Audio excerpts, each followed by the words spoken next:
What's a happening, everybody? What's going on, Alan? What's up, Rob? Yeah, I will be seeing you in not very long. Rob's coming into town. He has work in Michigan, and he's stopping by the Hizzy tomorrow night before he begins his, from what he described, fucking busy-ass week. So, but we have much to flap our yappers about tonight, folks. We got Penguin. We got Agatha. We got... What's up, Brooke? We got Superman, and then there's a few things that have come out from New York Comic Con. And then, of course, we got Marvel, and Tom Holland talked about some interesting stuff in an interview the other day. And we're definitely going over that, as you probably already guessed, a la the thumbnail. So,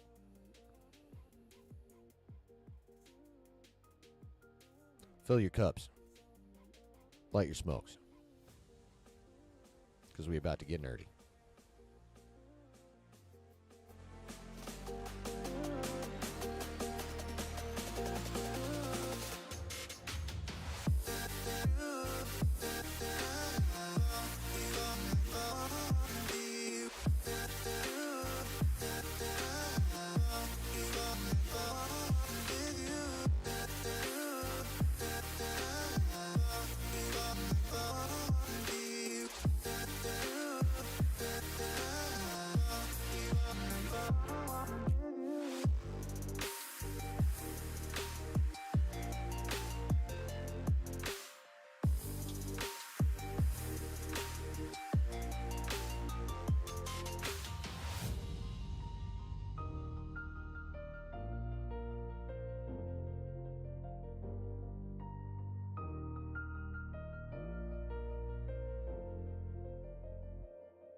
Yes, we are here. It is Saturday motherfucking night. What the hell is going on with my fucking... Okay, yeah, fuck it, good enough. Welcome in, everybody. How we doing? If you've been in the loop, you know it's actually been a pretty good couple days for the chillin'. We'll talk about that. We'll chit-chat about some stuff. But then, as I said in the intro, we got all kinds of fun, nerdy shit to talk about.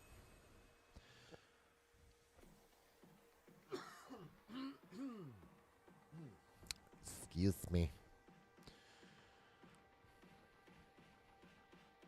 So, how are we all? We got Alan, we got Rob, who's going to lurk and doze and won't hear shit, so he'll have to watch the entire replay and give me some watch hours. And Brooke, what up? How is everyone tonight? Hope you're all doing well. As I've already mentioned, I am perky. There's been good news. There's been fun times. Yeah. But how are you?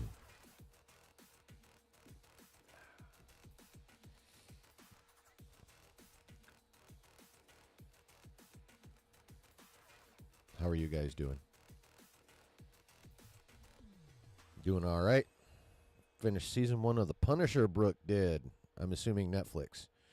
It was so good. Yes, it was. John Bernthal is just like the man when it comes to being the Punisher. Like, don't get me wrong. Stevenson did decent. Thomas Jane was pretty fucking good, but there's just something about Bernthal, man. I don't know. I've been a fan of his ever since, what do you call it? The Walking Dead. I mean, he's just really good at playing, at a minimum, someone amoral like Frank Castle, and, you know, all the way up to asswipe Shane on The Walking Dead. So, but he good. He is definitely good at playing Frank Castle.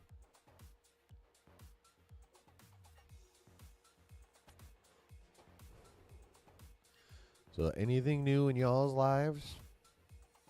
I got a new thing in mind.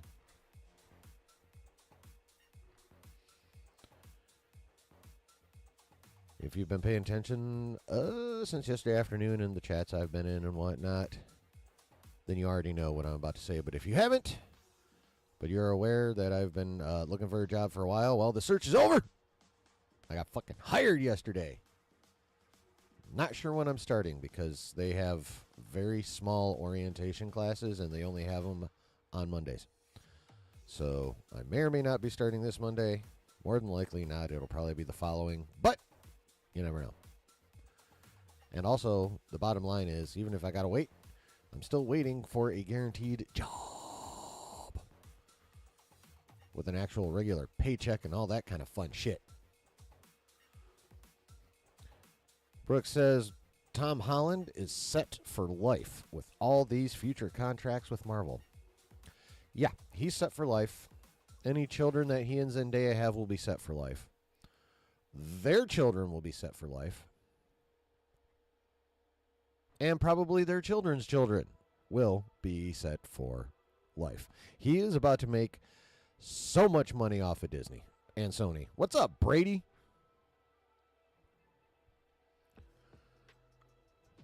I'm sure they're splitting the bill on that one, considering he's an employee of both. Technically. Or actually, you know what? It might be. Since Sony owns the Spider-Man rights totally, I wonder if they have. No, they'll force Disney to pay part of it if they're gonna allow them in the MCU. They'll be like, yeah, we need some ching-a-ling-a-ling-a-ling.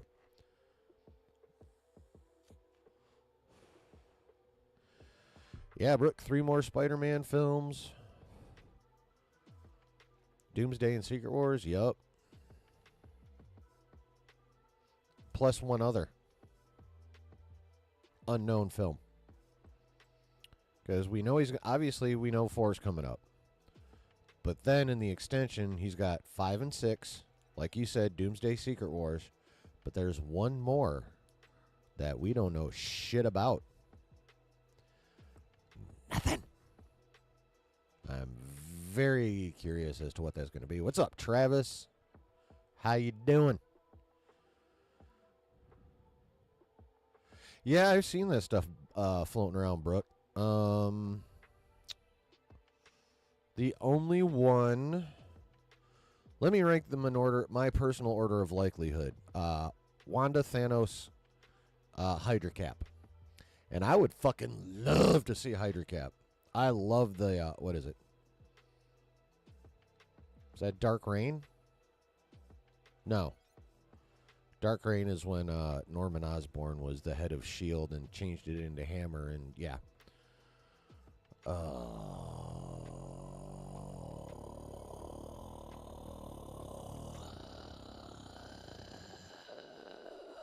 What was the fucking run with Hydra Cap?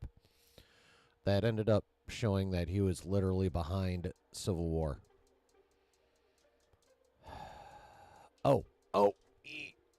Almost had it.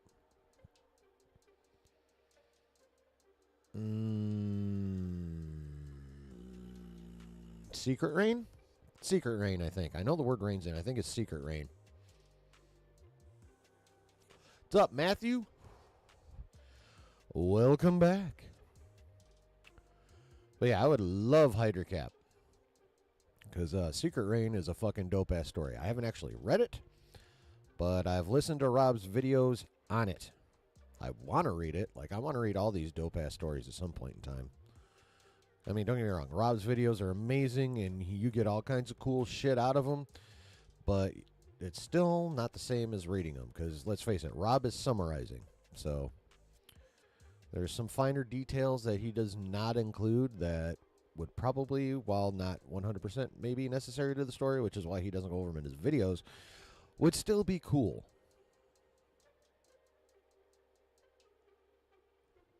Wow, I just spoke a paragraph's worth of one run-on sentence. How about that shit? How about that shit?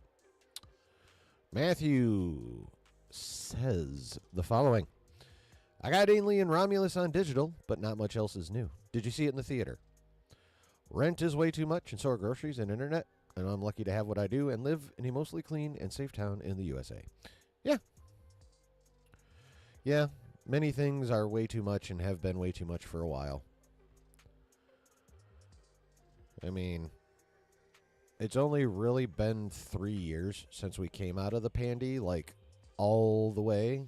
So, I think a lot of us, including myself, were deluding ourselves with how fast we thought we could rebound. Especially when you throw all the unrest over on the continent of Asia into the mix. So, yeah. Yep.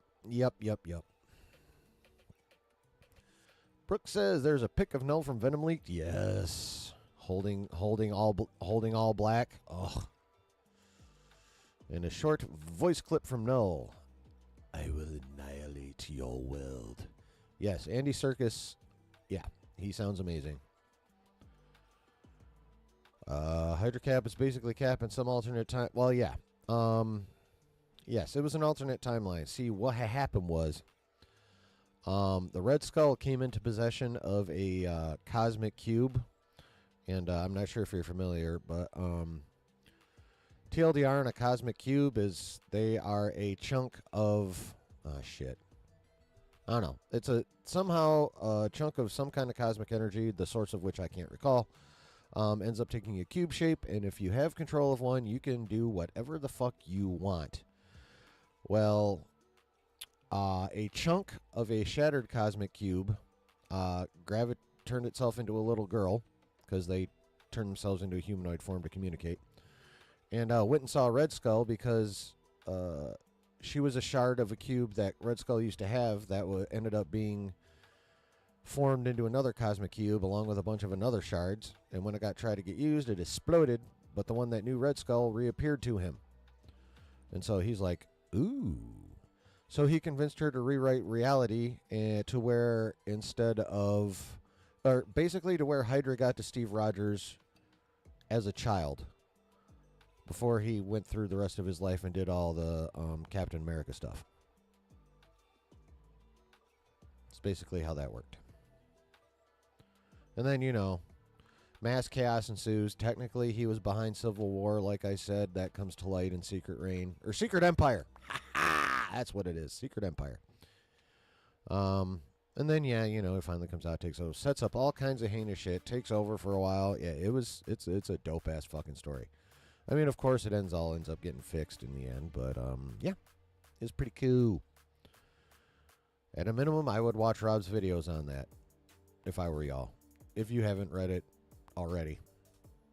Or, you could always hop on Marvel Unlimited and read it. But, Rob's videos are free. Travis says, with Deadpool and Wolverine, the announced Deathstroke Bane movie, I could almost see Sony pushing for a Spider-Man and Venom movie separate from Spider-Man 4. Probably not likely. No, that's not likely. But I can tell you there's going to be a lot more Null. Yep, Secret Empire, Brooke. Yeah, you can pause them if you want to read the comic pages. Mostly when I'm checking out Rob's videos, it's when I'm outdoor dashing, so I just listen. You know what I'm saying? Deadpool and Wolverine surpassed Last Jedi at the box office. Good.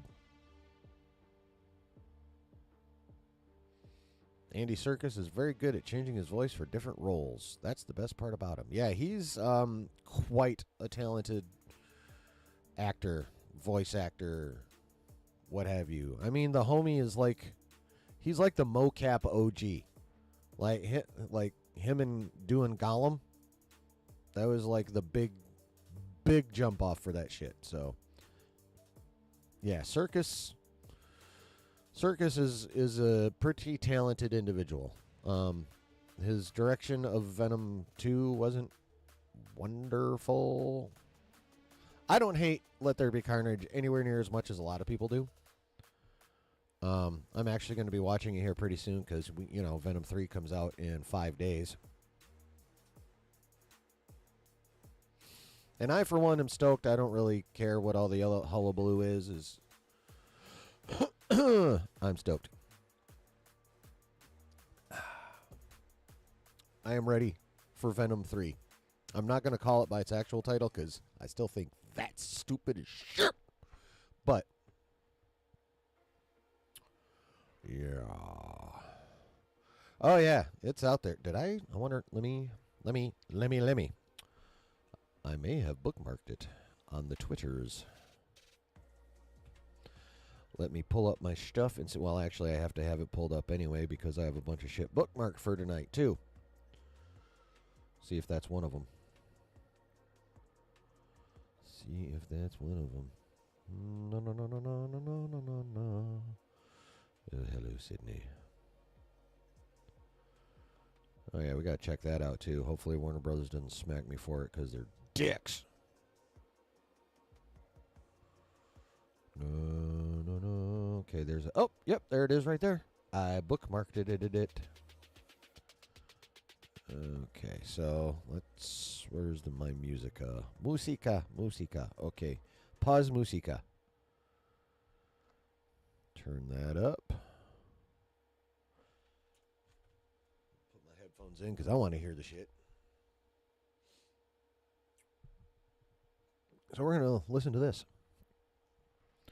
And really the visuals don't matter because it's like, this is literally like a 3-second clip. You ready? Well, let's wait. Or 4-second clip. Oh, you bitch. Unmute it. Actually. Ready? I will annihilate your world.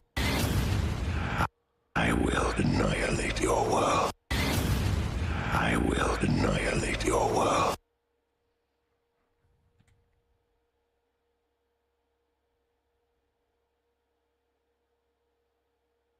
Tell me that ain't fucking pimp, bro.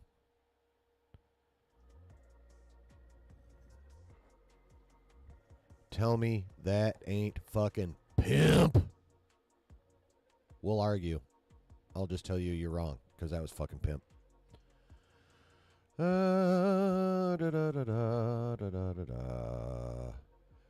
See, well, what do you think, Travis? Was that rad? What? Stop it.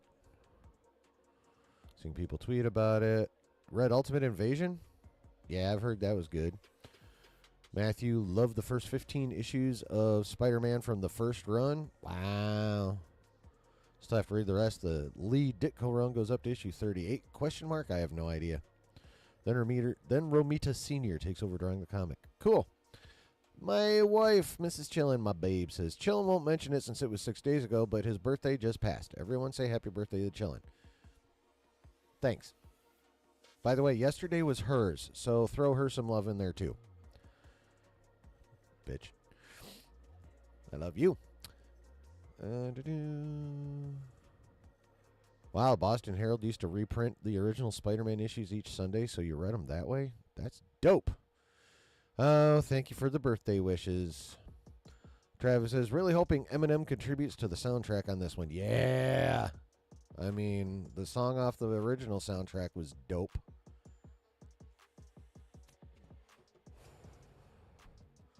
Venom. Hey, Stanleys. How you doing? Brooke says, Andy sounds so scary in that clip, and it's cool that they're slowly building up Null. Yeah.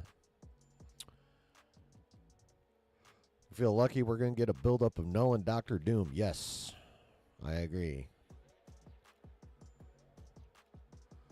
It says, happy birthday. Mine was last month. Do you even still count? Once I hit 50, I will stop. Well, I'm only at 49, so I'm going to count at least one more year. Even if I adopt your philosophy, I still got one more to go. You're getting your birthday love in there too now, babe.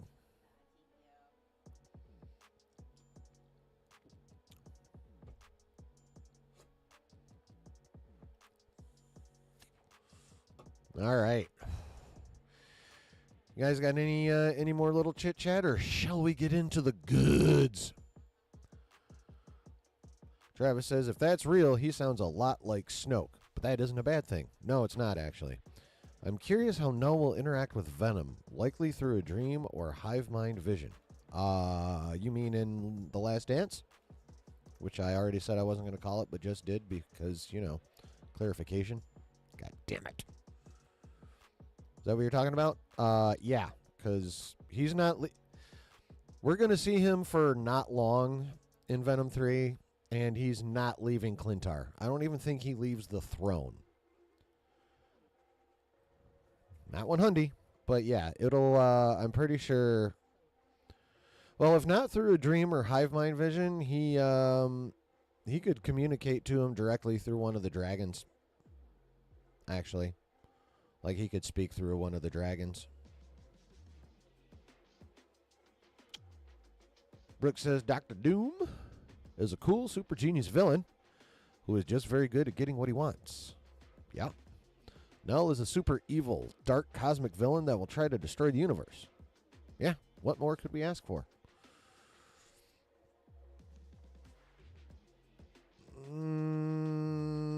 Sydney Sweeney as Black Cat.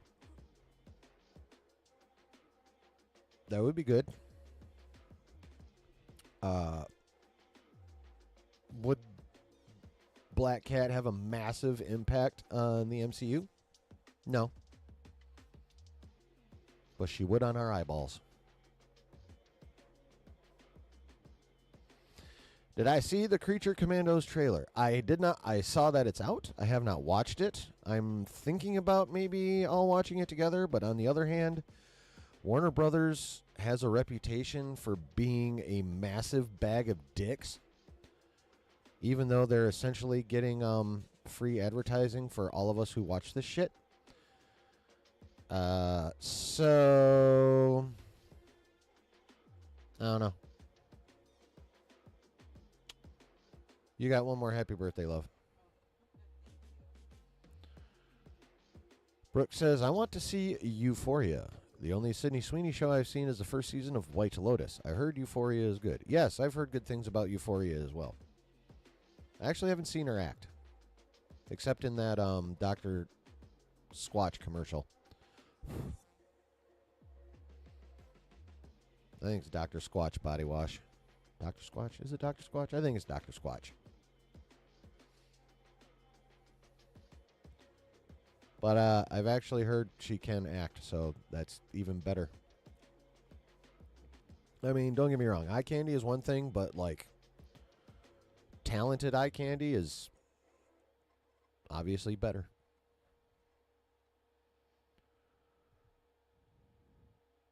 In terms of villains, Brooke says, I'm satisfied with getting Dr. Doom and Null. I'm sure there will be more to come. I mean, it's hard to get much bigger, you know? I mean, Null's really recent, though. Like, he's only been in the comics for, I think, what was it? How long did they say on the last deep dive? Like 5 years? 6 years?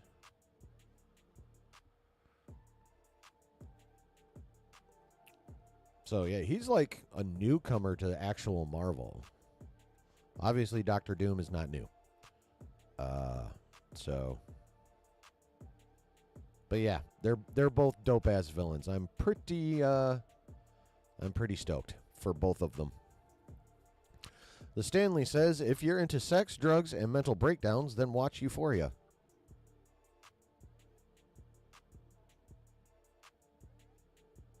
Cool.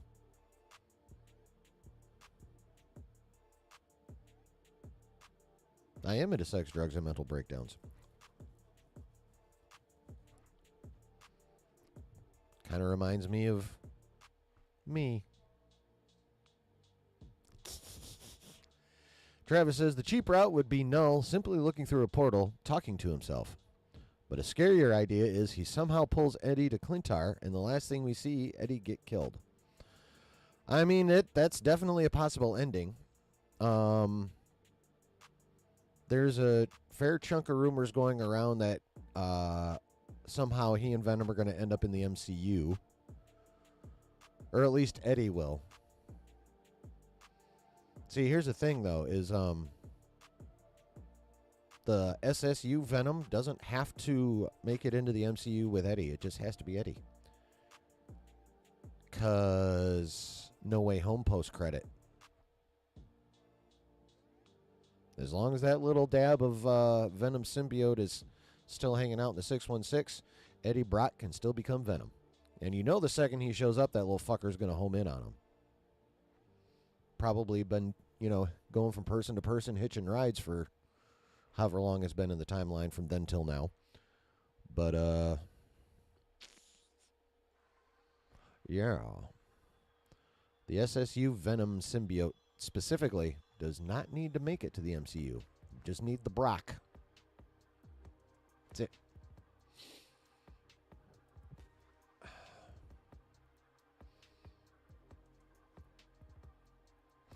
Brooke says, oh yeah, I saw the Dr. Squatch commercial too. Also, Sydney Sweeney was in this one film, Anyone But You. Looks like a fun romantic comedy watch. Yeah, I've heard about that one. I heard it was decent. Actually, it's been a long time since I've seen a good rom-com. I used to enjoy a good rom-com. Have there actually been any lately, though? That's one of those genres that's lately seemed to be overshadowed by like a lot more serious stuff. You guys notice that? There's not a lot. The desire for goofy shit has died way down. Like all the IPs kind of are going dark and gritty. I mean, look at Penguin. There's no fanciful Batman characters in that puppy. That's just all regular ass villains going to war. I mean, don't get me wrong. It's fucking dope. I love that show. It's an awesome mob show, but you're not getting less normal characters like Clayface or even Mr. Freeze or what have you in there. You're not going to see that shit in Penguin. But that's kind of the way everything seems to be going these days, so. But yeah, I can't say always down, but if I run into a good rom-com, I'm always happy to watch it. White Lotus Season 2, you've heard that's good. Oh, and that has Audrey Plaza in it as well? Well. Matthew says, I still don't get why people are jaded about RDJ as Doom. I thought the reveal was cool, and I'm very mixed on Disney and MCU, but why does everyone assume everything has to be bad after Phase 4? Because we live in a recency bias world, and our most recent was Phase 4 and 5, and except for a couple 3 or 4 projects, it was weak as fuck. So, and, bringing back RDJ, even as Doctor Doom, especially after all the troubles they've had, smacks of a little bit of desperation. Looks like desperation, smells like desperation, however you want to put it. And to a certain point, they're not wrong. They were in desperate straits, desperate times, desperate measures, all that fun shit. And for Marvel, desperate measures is Robert Downey Jr., the best actor they've had in that motherfucker. And bringing him back as the most iconic villain in Marvel, and one of the top, probably 3 most iconic villains in all of comics, and probably top 5 iconic villains just in general, like globally, that the world knows. Like, he's up there with Vader in terms of pop culture, being known as a villainous icon in pop culture. Like, Doom's up there, bro.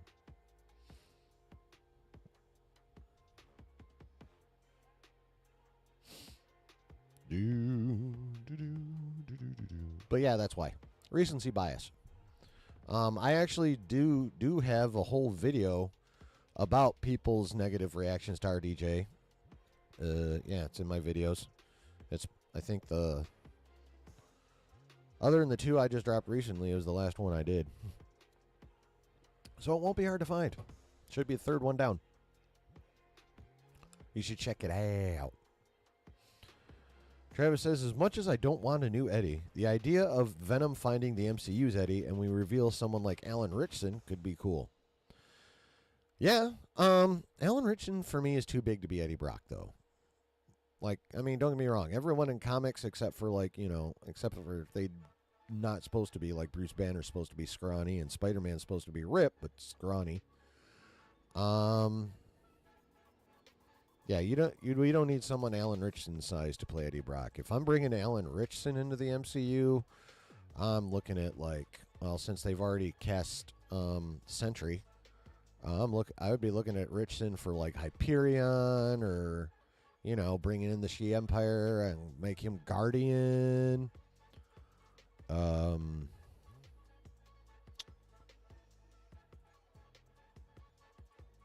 You know, make him a Hulk variant? No. But yeah, something along those lines. For me, he's too big to be Eddie. I want someone a little more normal size for Eddie Brock. I mean, they don't have to be a scrawny motherfucker, but, you know. Richardson is a goddamn monster. So, yeah. Brooks says, haven't seen much rom-coms either. Seen a couple in the past. I remember seeing Jennifer Aniston's Just Go With It. That was a fun one, too. Yeah, I never watched it. Heard about it. Matthew says, I treat each film individually, despite MCU being a connected franchise. Some can be hit and some miss, and that is fine. It depends on how big the miss is. Like, I don't mind small misses, you know, but they've had some misses that completely, like, they didn't just miss the bullseye, they missed the entire target. Like,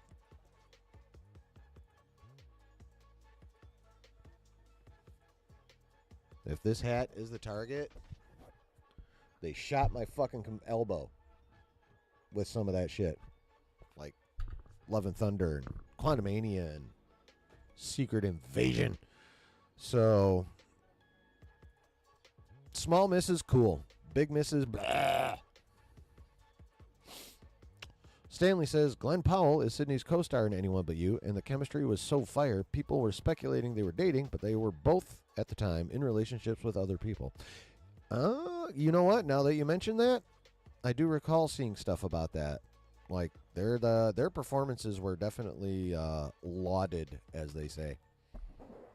I heard good things. Travis says, the last real romantic comedy I saw was Marriage Story with Adam Driver and ScarJo, which I loved.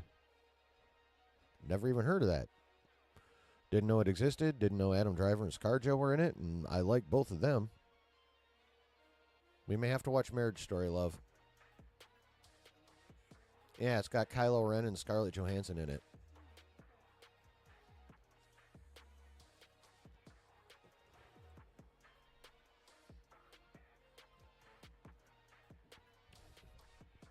Yeah. All right. You know what? Where is it? Did I? Bookmark that a 1. Hello.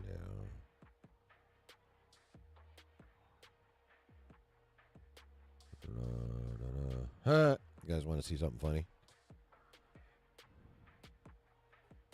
That is that not me?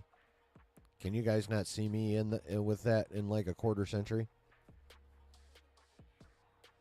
Like, how dope is that? Hell, I want one now. I don't even need the motherfucker. I just think it's dope.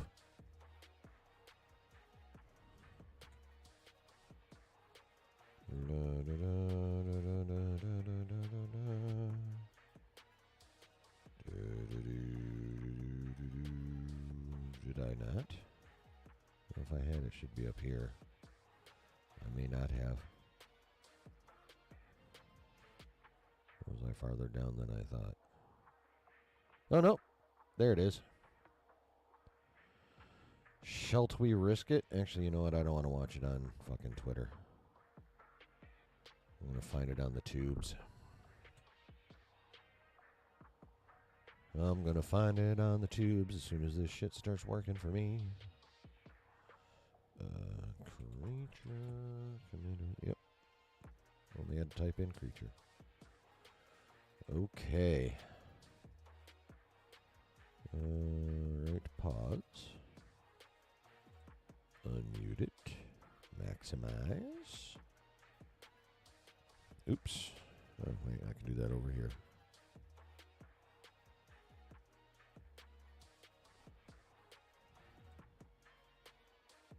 Pause the musica.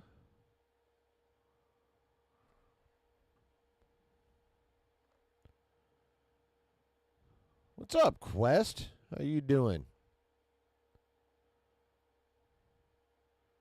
Travis says, technically the movie is about a divorce and is a drama, but has a lot of charming moments too. If you've seen the clip of Adam Driver flipping out in the living room, it's that. No, I haven't seen it. Brooks says, don't stream stuff from Twitter. Way too risky, especially since Josh got his account banned from Twitter. Well, Josh got banned because he got falsely reported for putting out counterfeit content. This is not that. It's just I don't like Twitter's quality either. So, all right. Oops, better turn that up so you guys can hear it. What the hell? How did it get on that? Why didn't someone say something?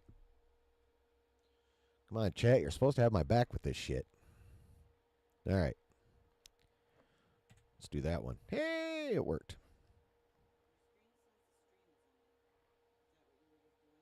Yeah, I fixed it. Ready? Hopefully we can make this 2 minute and 28 seconds without Warner Brothers going, hey, fuck you. General Flagg, you found yourself in the middle of an international incident. Oh, princess.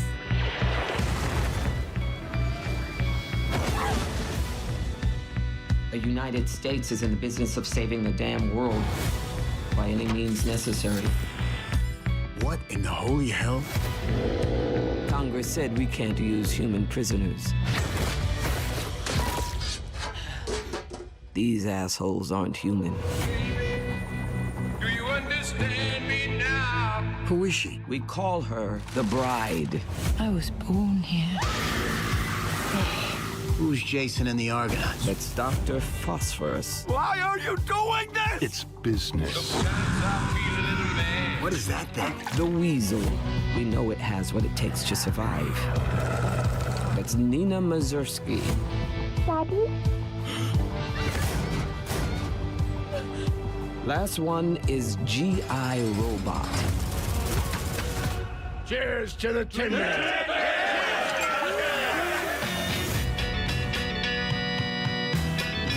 I know you all aren't exactly enthusiastic about this mission. I didn't realize I had a choice. You said you wanted me to be a hero. Not like that. With a joy that's hard to hide. Until we find out the truth of what's going on here. We're supposed to be on the same damn team. G.I. Friend Nina. You're bound to see my other side. Shish kebab. I'm just a soul whose intentions are good. You're always so hyperbolically violent. You need therapy. Hold on, please don't let me. Hold on, please don't let me. Please don't let me. Please don't let me. You wanted monsters. Don't let me. You got monsters. Don't let me. Hold on, please don't let me be misunderstood. Die, Nazi. He's not a Nazi, G.I. Oh, okay.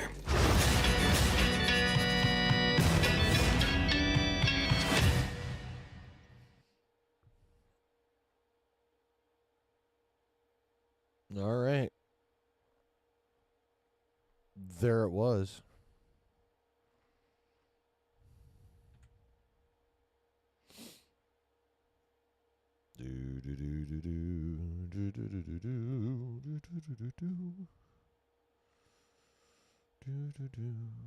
Music back.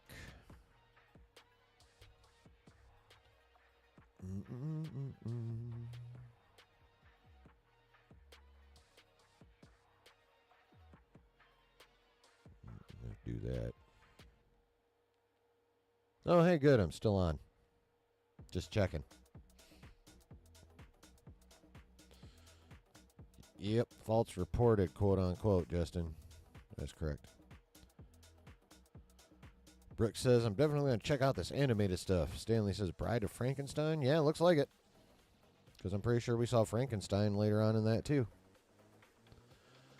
Justin says, that looked cool, low-key. I mean, yeah, some of it looked cool, and some of it looked... Well, the only way to put it is really fucking James Gunn. But, I'm definitely going to check it out. Matthew says, I thought this was going to be live action, but this is animated and canon to DCU. Yes, this is technically the first full DCU project in Gunn's DCU. This is that's the premiere of Gunn's DCU. Eventually, the Creature Commandos will be live action. All the voice actors are going to play the characters live. But, yeah, initially it's animated, and I believe when the fuck does it come out? December? I feel like that comes out in December. If someone feels like checking me on that, though, that's cool, too. Travis says, Frank Grillo sounds like an 80s or 90s actor I can't put my finger on.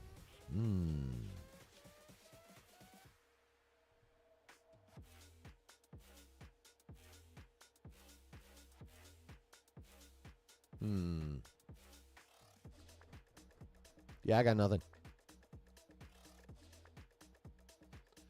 I got nothing on that one.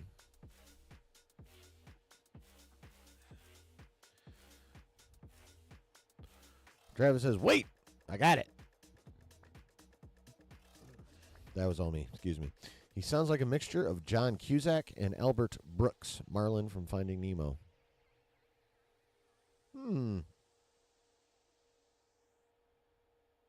I mean, I have no idea. So, that's what he sounds like to you? Cool. Honestly, I got nothing. To me, he just sounds like Frank Grillo.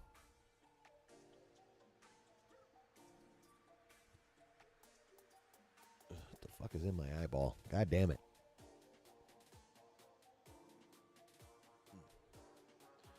Okay.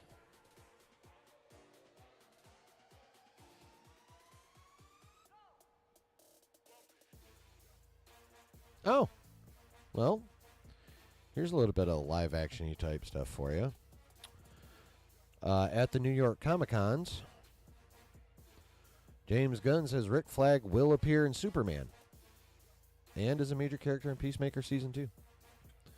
Well, I personally don't give two shits about Peacemaker, even though I guess Peacemaker Season 2 is going to be canon to the DCU. Well, there we go. The first member of the Creature Commandos will premiere live with Superman. How about that shit? So, there you go, Matthew. You are going to get Frank Grillo as Rick Flag in Superman.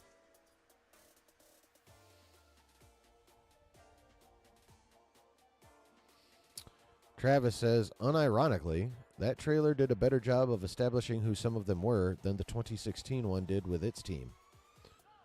Well, yeah,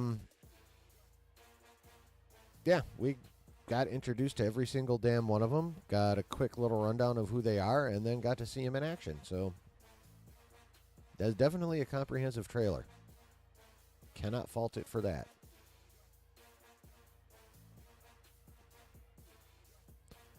Cannot fault it for that at all.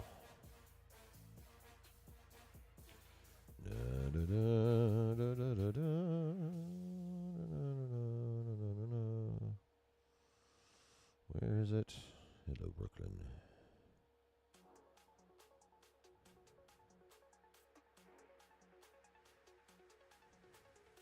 Oh, hey. You guys want to check out a little quick picture here? Friendly Neighborhood Spider-Man. That's what he's going to look like whenever the hell we get to see him. Just a quick little teaser there.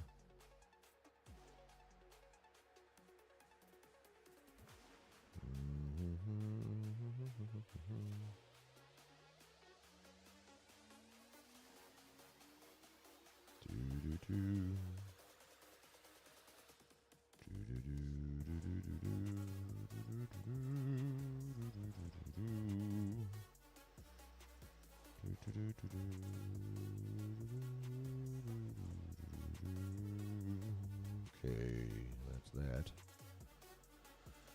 Where is the thing I want to find?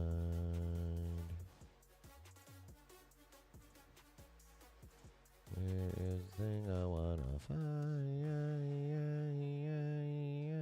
Good Gabby.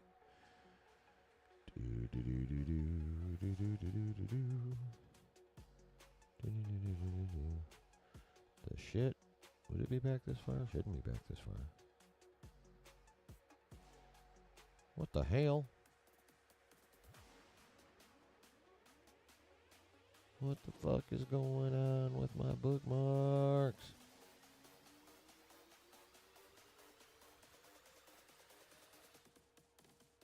Son of a bitch. Alright, well, I guess I'll just have to do it this way.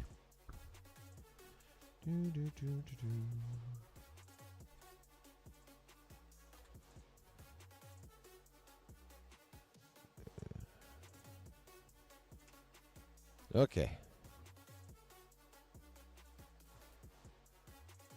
Okay. Brick says, yeah, in terms of DC and stuff, the DC animated films still a priority for me. Yeah, I have many more of those to watch as well. And they're all they're better than a lot of the live action DCU stuff, that's for sure. Travis says, if we were to see one more DCEU character in this show, who do you think it'll be? I feel like Harley Quinn is a given, but an animated Deadshot voiced by Will Smith could be amazing. I don't think we're going to see one, honestly. I don't think that's going to happen. Gunn, from this point forward, is going to be doing his damnedest to separate himself from Snyder. And the tone that and the tone that Snyder was going with. Gunn does not roll that way. I don't anticipate any DCEU characters. Non-league member from the DCEU you'd like to see carry over who hasn't already?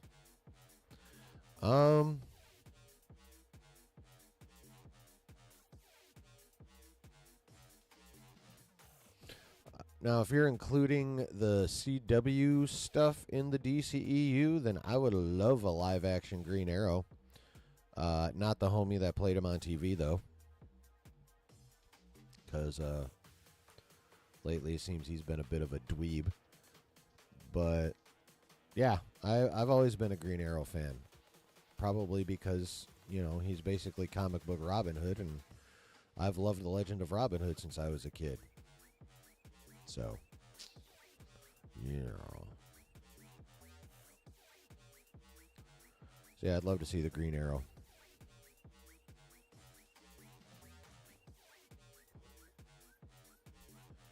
Okay. Speaking of DC, or staying with DC.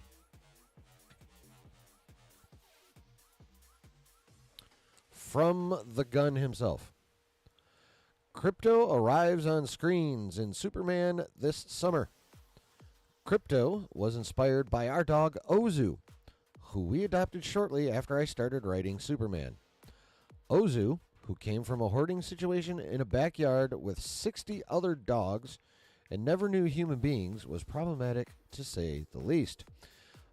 Whoever had that setup going needs to be strung up by their nads or whatever genitals they happen to be carrying. And then the worst forms of medieval torture need to be performed on them. Slowly. Over months. And then they can die. He immediately came in and destroyed our home. Our shoes. Our furniture. He even ate my laptop. It took a long time before he would even let us touch him. I remember thinking, gosh, how difficult would life be if Ozu had superpowers?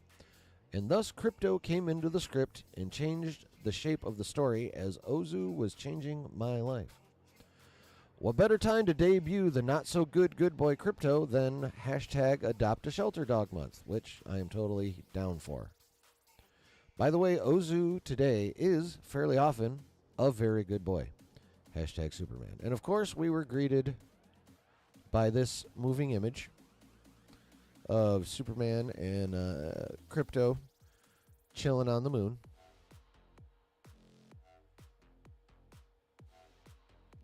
And when James Gunn dropped this tweet, well, people had opinions. Some thought it was awesome. I mean, Crypto is cute, like the ear. Look at that ear. The perked up ear looks like he's listening to him is goddamn adorable. I don't care what any of you motherfuckers say. But, that being said,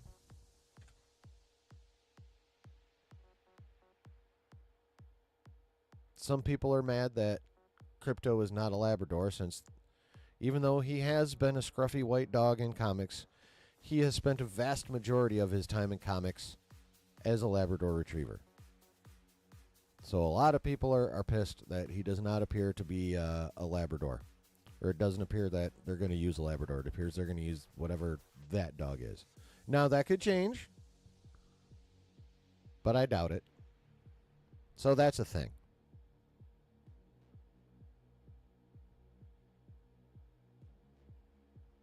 A lot of people feel that's maybe too cutesy.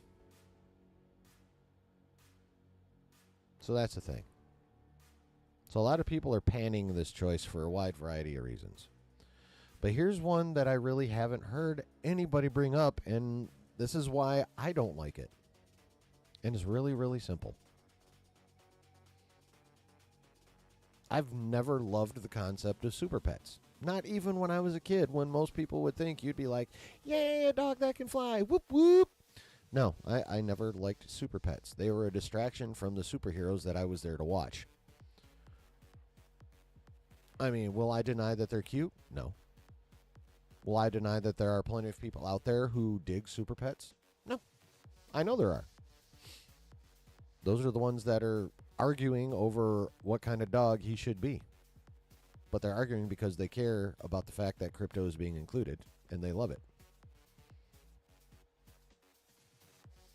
I don't. I don't like super pets in general. I think, while I know James Gunn is trying to establish the old school Boy Scout tone for Superman that Christopher Reeve embodied, this is still your first Superman movie. And you don't want to overdo the Boy Scoutness when you're just bringing him out. Obviously, you want to establish it, that's the direction you're going. Cool. You don't need a super pet to do that.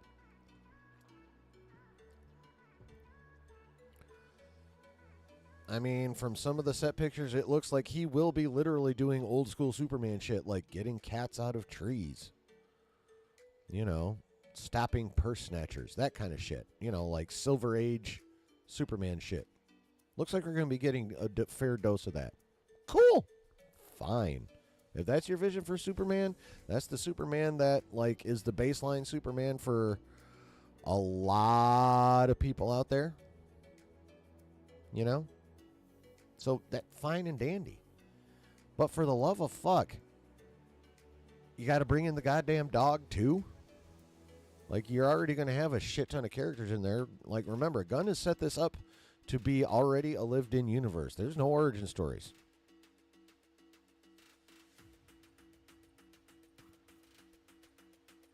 And that's fine. Like, starting in the middle, I'm totally down with. After all, Lucas did it. But I just think when you're first introducing the foundational character of DC, you don't want to go overboard. And for me, who already is not a big fan of the concept of super pets, throwing one in the first introduction to the character is just too much. It's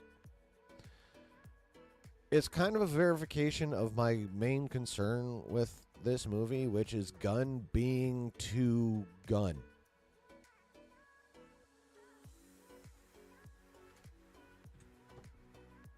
And that looks like a lot of Gunn to me. With the super cute, saccharine, sweet. Sweet Jesus. I mean, don't get me wrong. This dog's goddamn adorable. And obviously, with this version of the cape, Gunn is definitely trying to evoke Christopher Reeve vibes. You know, he's also trying to invoke New 52 with this collar. Don't know why. I don't hate it, though. But, yeah, I don't like it. I think it's too much. I think it's too soon. But we'll see. You never know. I mean, it's not like Gunn hasn't made animals work before. So, who knows? It could work out fine. Everyone could love Crypto. And the rest of the movie. But on the other hand, if Gunn gets too gunny, people start not liking his sensibilities when he goes, you know, balls to the wall with the way he does shit. I.e., The Suicide Squad. I know a lot of people out there love that movie. I personally feel like that is the DC's Love and Thunder. I hated that fucking movie. I thought it was one of the, not just one of the dumbest comic book movies I've ever watched, just one of the dumbest movies I've ever watched. Period. I don't like that movie. And, you know, bringing in a super pet this early just smacks of Gunn going overboard on his Boy Scout vision for Superman. So, that's how I feel about Crypto. I don't care whether or not he's a Labrador.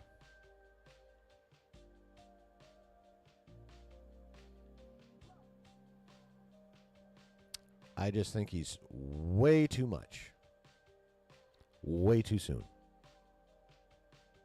Which unfortunately is typical Gunn. So, Executive Judge, welcome. I am glad to see you. Thank you for popping in. I will get right to your chat. I got to catch up, but I'm going to get to you, I promise. Ask anybody in here. Matthew says, the only thing I regret is no Man of Steel 2 with Cavill. Preach. I don't miss the other garbage and all the flops. Maybe Affleck's standalone Batman, but only those. I love me some Snyder Cut. I'm on that hill. But yeah, they fucked up because Snyder wanted to do Man of Steel 2 before he thought about assembling the rest of the Justice League up. That was his plan. But I can't remember who was in charge then. This is before Daddy's Ass, I'm pretty sure. So, this would be DeLuca and Abdi, I believe, if I'm not mixing up my companies. They saw what Feige was doing, especially in Phase 3, and they were like, well, we got to fucking catch up. So they were like, we know you want to do a bit more setup with Superman 2 and, you know, one or two other things, but no. Get the Justice League going now. We got to catch up with the Avengers now. And then we got what we got. Travis says, if Shaquille O'Neal can be a Superman, Crypto can be a wad of unseasoned ramen noodles. Shaquille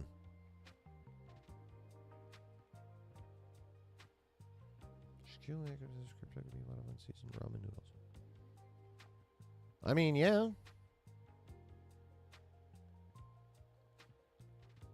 Up and away. Fucking Shaq.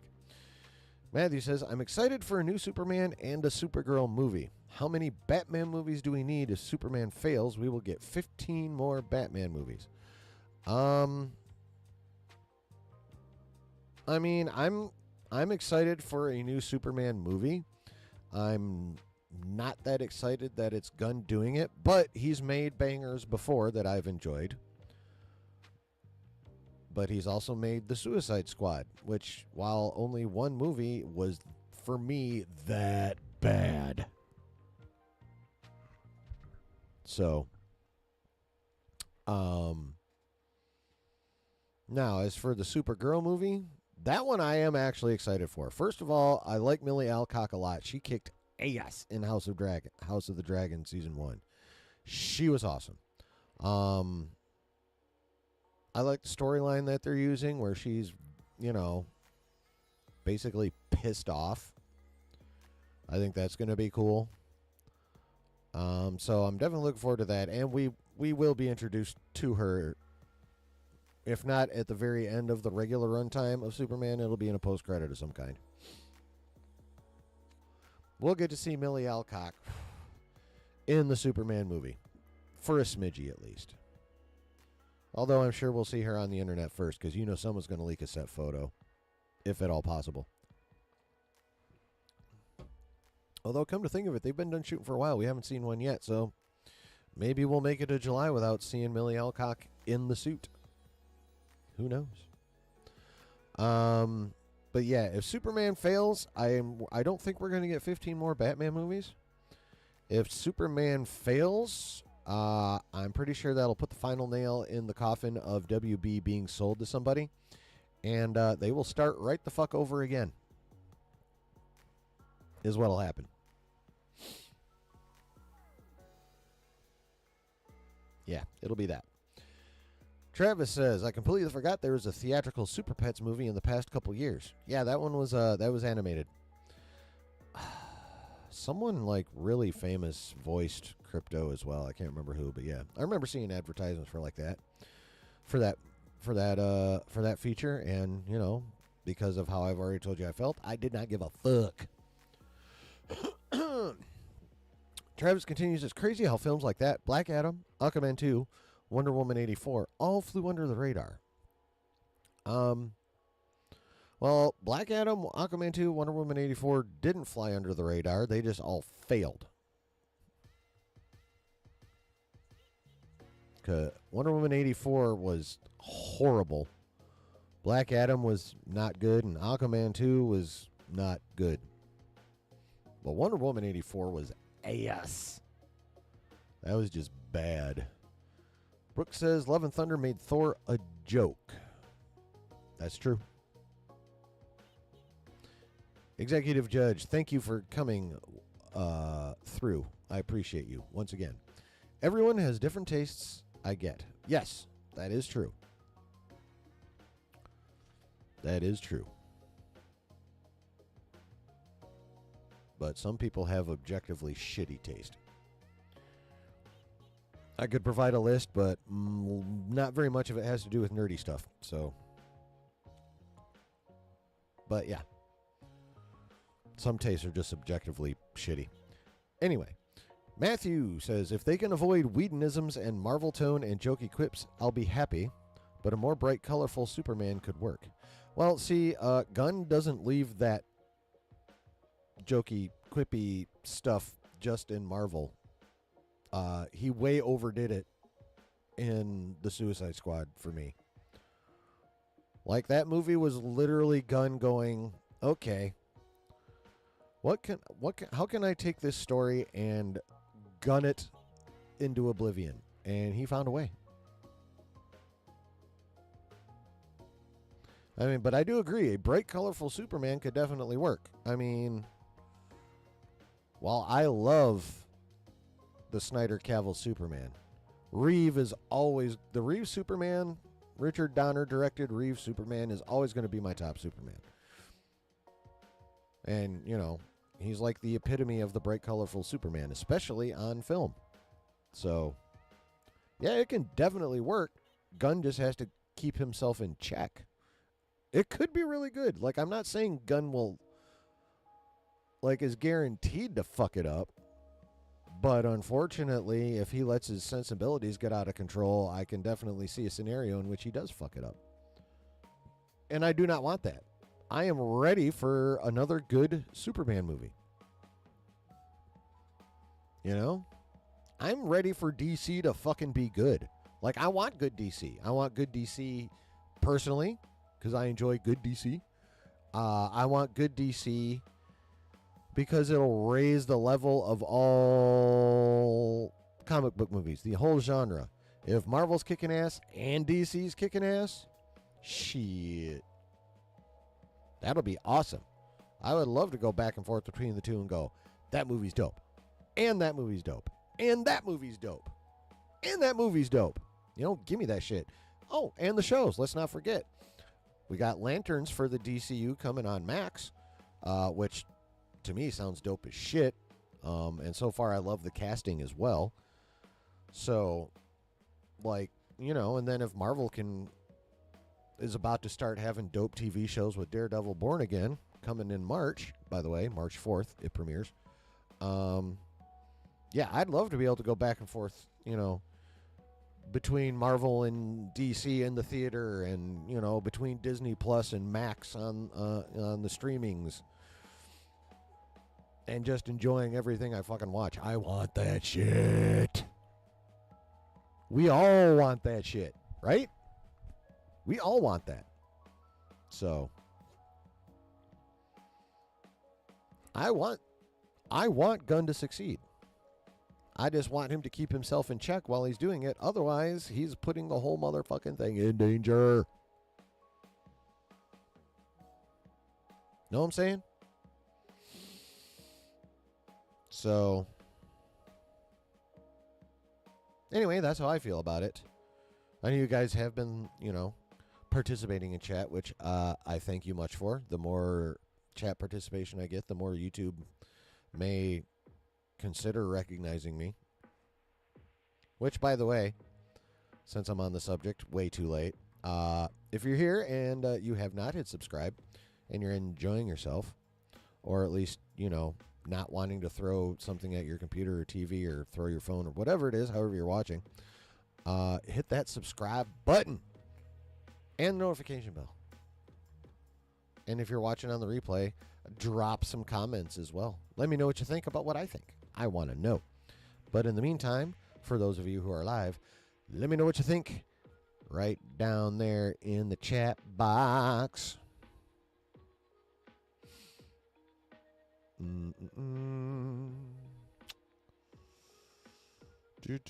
Brooks says, Quantumania was also mediocre. Should have made Kang win in the end. Yeah, well, they were gonna. And then it leaked. And then someone in Marvel, and you know what, I'm going to blame Feige on that one, got a bug up their ass about that, so they changed the ending. And they changed the ending in the completely worst way they could have possibly done so.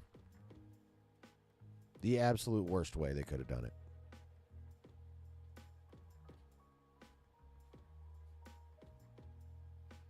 Yeah. It was bad.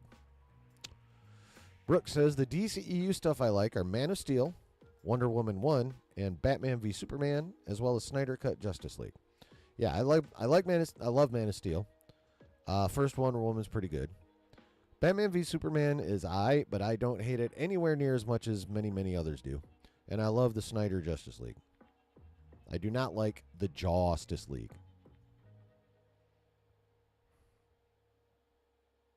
Calling it? Okay. Travis says, I enjoyed Gunn's Squad, minus a subplot with Harley falling in love with the ruler of the country. That ranked the second act. Also, I didn't love how Boomerang and Flag, the strongest parts, were killed. Yeah, there was that. I actually didn't mind Harley falling in love with the ruler of the country because she did a lot of destruction in that palace.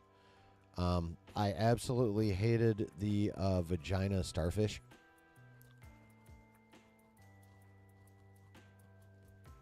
I don't remember. I know it's an actual character in DC, and I know it's not a vagina starfish technically, but that's what the suckers and its aperture looked like. And it wasn't even that good a CG. It was a poorly CG'd Giner starfish. And I hated it. A lot. But that's just me. I mean, I'm glad you liked it.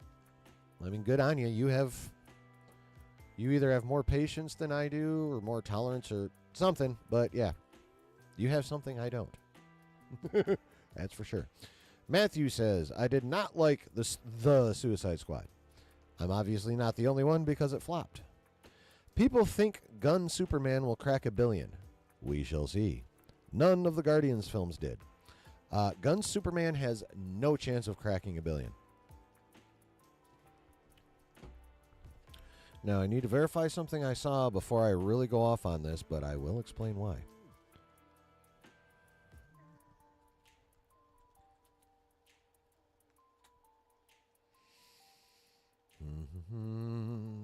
Okay.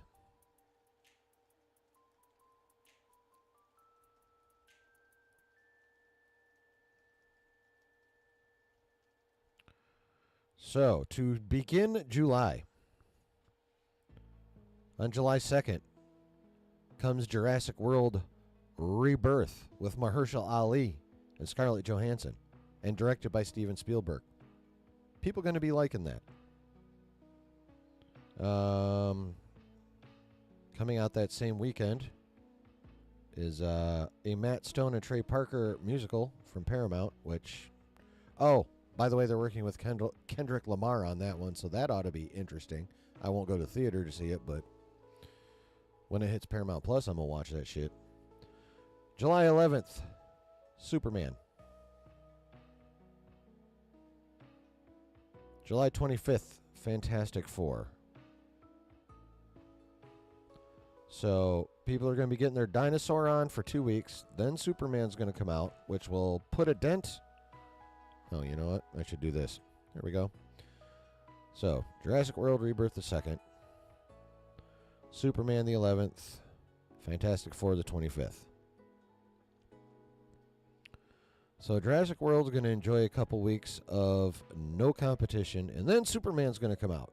And obviously Superman is going to make a large impact. It's going to put a dent in the dinosaurs, and some of the people I talked to on the TwitX are firmly convinced that Jurassic World Rebirth is going to outperform both Superman and the Fantastic Four. Yeah, that's what I said. What the fuck are they thinking? Anyway, and then 2 weeks after Superman comes the Fantastic Four. So, Superman's going to be contending with dinosaurs that have only been out a couple weeks with a banging-ass cast. Oscar winner Mahershala Ali, and just everyone loves them some ScarJo. So, and her character that she's playing in that is, she's basically Black Widow with she's Black Widow in the land of dinosaurs now, essentially. So that'll do. But then, here comes Marvel. Now, how well the Fantastic, or how hot the Fantastic Four comes in is going to depend on how fatigued we are feeling going in. And by that I mean how we're going to feel after we get a double dose of Sony Marvel with Venom this month and then Kraven in December. And then February next year, Cap 4, which who the fuck knows how that movie's going to turn out.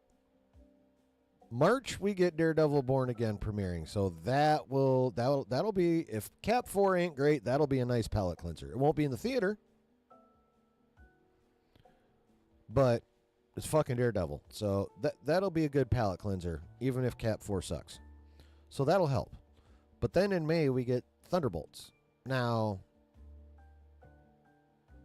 over the last few months, Thunderbolts has actually started, at least for me, to look like a much better movie than I originally thought it was going to be. And that some early leaks made it seem like it was going to be. Right? But it's starting to look better. So I kind of actually have hope for that one. Excuse me. So if even if Cap 4 goes, we'll have Daredevil to wash that taste out of our mouth, and then if Thunderbolts is, it doesn't necessarily have to be great, but if it's pretty good, that'll help. And then comes the Fantastic Four. So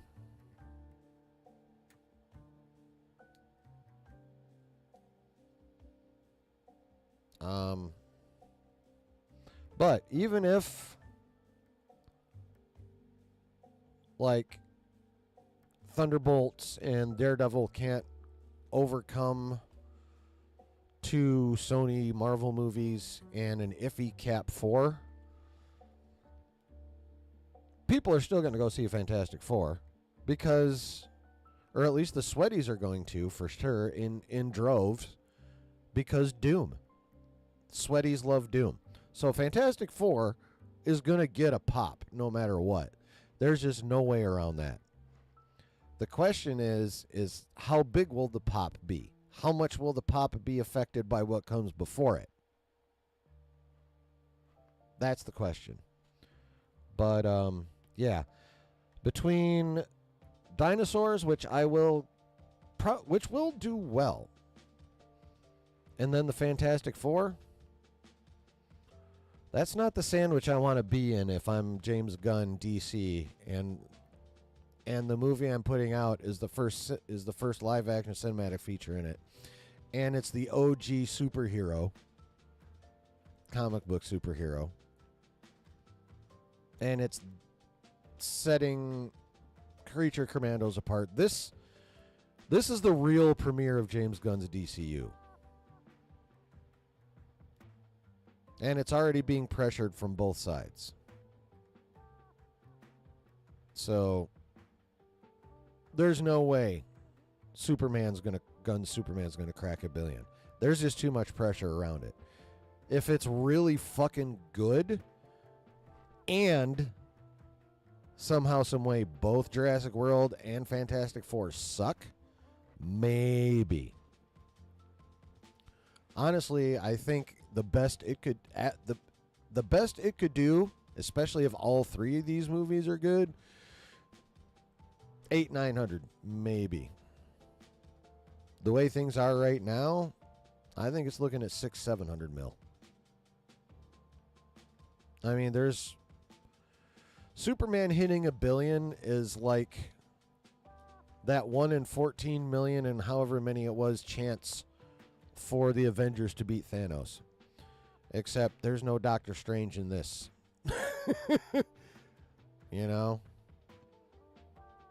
Like, it would literally take the 100% perfect scenario for Superman to hit $1 billion. There's just too much else going on. So, Brooks says, Gunn's Suicide Squad was all right. In my opinion, better than the second one. Gunn's was the second one. David Ayer did the first one with Will Smith and Harley Quinn and the other people. Travis says, parts of Gunn's movie had that Robot Chicken feel, where it's abrupt, mean-spirited violence for the sake of shock value, like killing Polka Dot Man. Funny in the moment, but it hurts the story. Let us not forget, and if y'all know me, you'll know if I'm about to say this, it's fucking nuts. But Gunn somehow find a way to break even my level of dick and fart jokes. It might be the timing. It might not be the quantity. It might be where he inserts the dick jokes. Pause. But yeah, the way I love toilet humor. If you guys have been around me for any length of time, you know I fucking love me some toilet humor. Justin can testify to that in great detail from what I put in his chats while he's streaming. So, like, if I'm scoffing at Gunn's toilet humor, that means he's fucking it up somehow. Timing, amounts, what have you. But that's just me.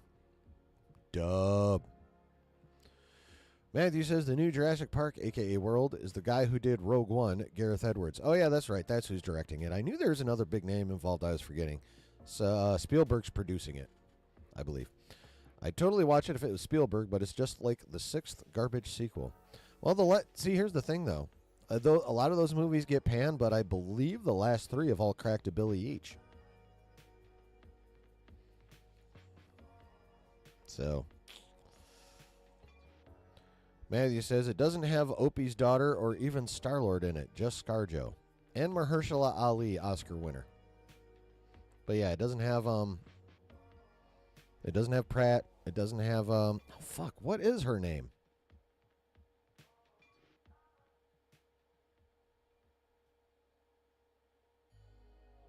Her last name is something hyphen Howard. Bryce Dallas Howard. Yeah, it doesn't have Bryce Dallas Howard or Chris Pratt in it. But it does have ScarJo, who in my opinion is a bit more of an attractive redhead than Miss Dallas Howard, but Bryce Dallas Howard does have it going on as well.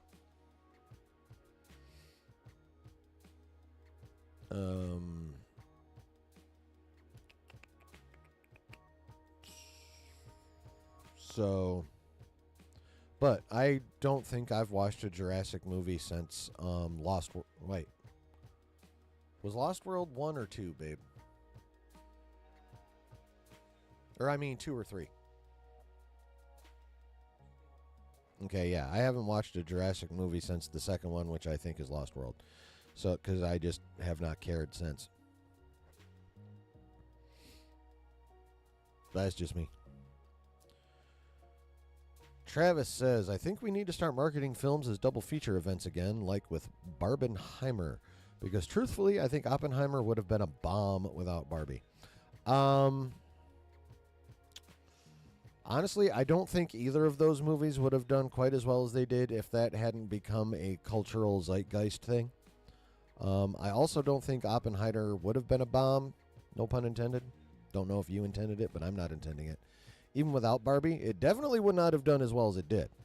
It probably would have been more like a $400 to $600 million movie. But yeah,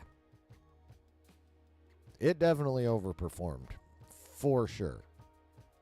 For a 3-hour movie about the creation of the atomic bomb, yeah, $900 million is a massive overperformance. But yeah, I mean,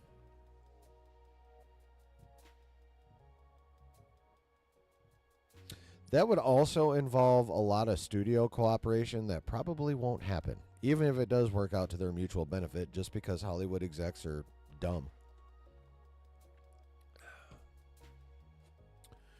Matthew says the creator was interesting, but a big miss. Rogue One was saved in editing and in reshoots with Tony Gilroy.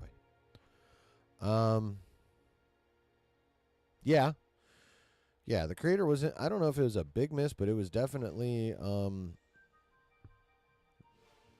definitely a lot more style than substance to that movie.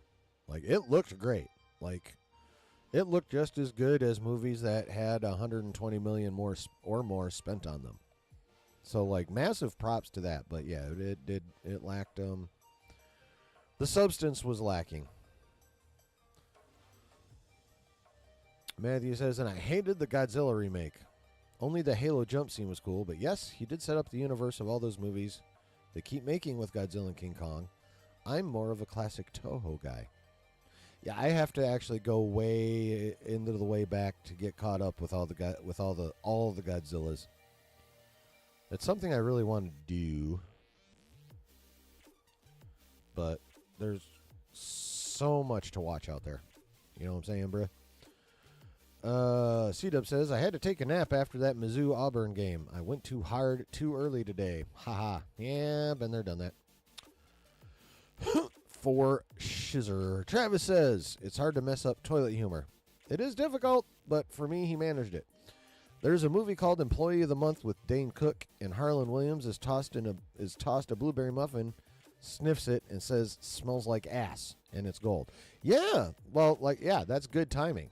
You know, although I also am in the minority of people who think Dane Cook is not funny at all or barely funny. I've watched a few of his stand-up specials and didn't laugh too much at all. I know. I remember when he was all the rage. Like, everyone was quoting Dane Cook and talking about how awesome Dane Cook was, and he was selling out tours like a madman. Yeah, I was never into it. Never into it. Matthew says, what surprised me was Indiana Jones flopping, 007 flopping, and Mission Impossible flopping. I'm not surprised about Indiana Jones. I am more surprised about the other two. C-Dub says Harlan Williams is a national treasure. Travis says, speaking of the creator, what's the best movie about a robot having to acclimate with society besides Terminator? Well, first of all, I wouldn't call what the Terminator does acclimating to society. I would call that more along the lines of destroying society. Well, I mean, if you're talking about like the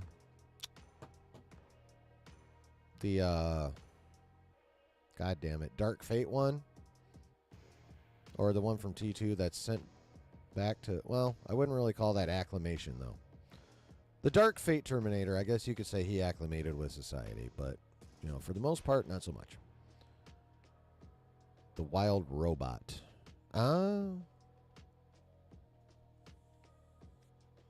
Hear good things about that. For sure.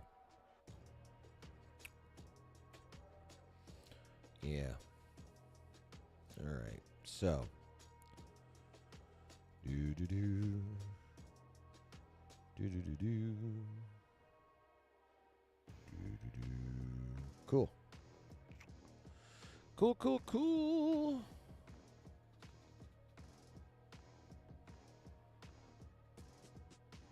This is kind of a funny tweet. Hey, check this shit out. Says, not believing even for 1 second Gunn added crypto a day after his first one of writing. LOL. One trick pony has one trick. Drops us some Ruby Doo, some Rocket, Peacemaker's Eagle, and now crypto. I mean,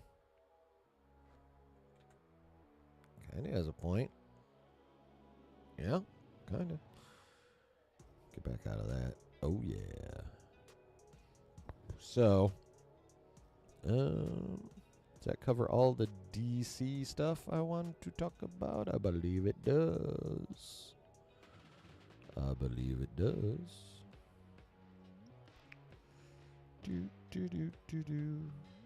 this is just another random fun one. Sebastian Stan would be interested in playing the Riddler for the DCU. Fuck you, Sebastian. You're going to be too busy being Bucky. And then hopefully after a regime change being Luke Skywalker. Fuck your Riddler.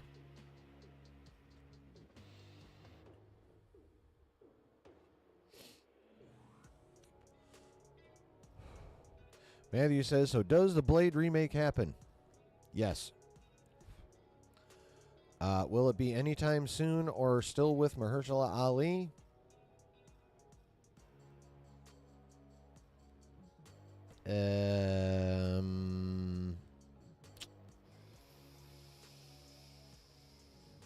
That's getting more questionable by the day. Like at this point, I don't see Blade coming out before Secret Wars. And I don't know if Mahershala is going to wait that long. They may literally be starting from scratch come like 2026. 27. Travis says, Dane Cook humor is a product of that early mid-2000s humor, of just saying things that shock you, only for you to realize later it may not have been funny. James Gunn is in that camp sometimes. Yes, that's what I'm talking about when I say Gunn goes to Gunn. And Crypto in your first Superman movie is he's stepping into that territory, in my opinion. Travis says, that said, I do like some Dane Cook, and most of the movies he's been in make me laugh. Well, I'm not saying he like completely sucks. I'm just saying I don't really find him funny.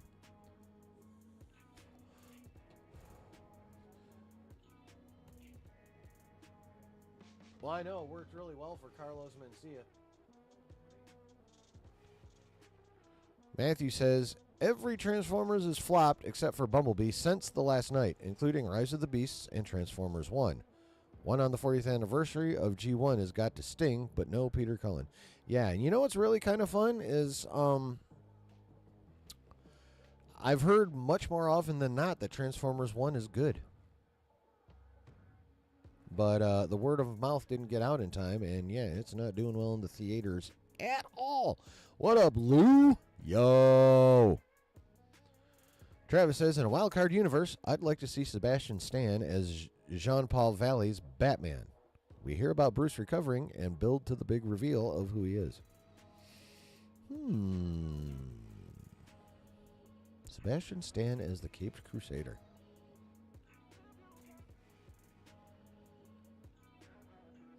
I can definitely see him in the suit. I'm not sure how he'd be as Bruce Wayne.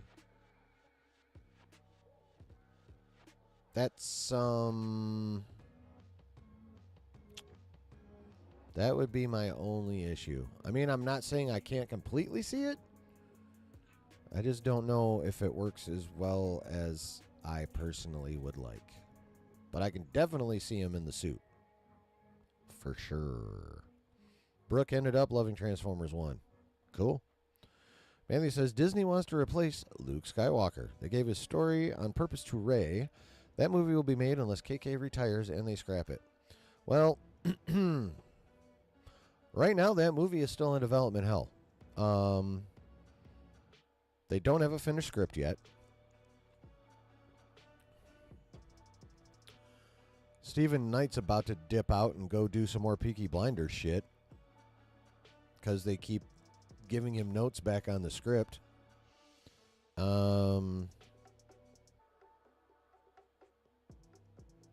Technically, KK's contract is up this month. There's been no official word of an extension. They don't necessarily have to boot her out. You know, they could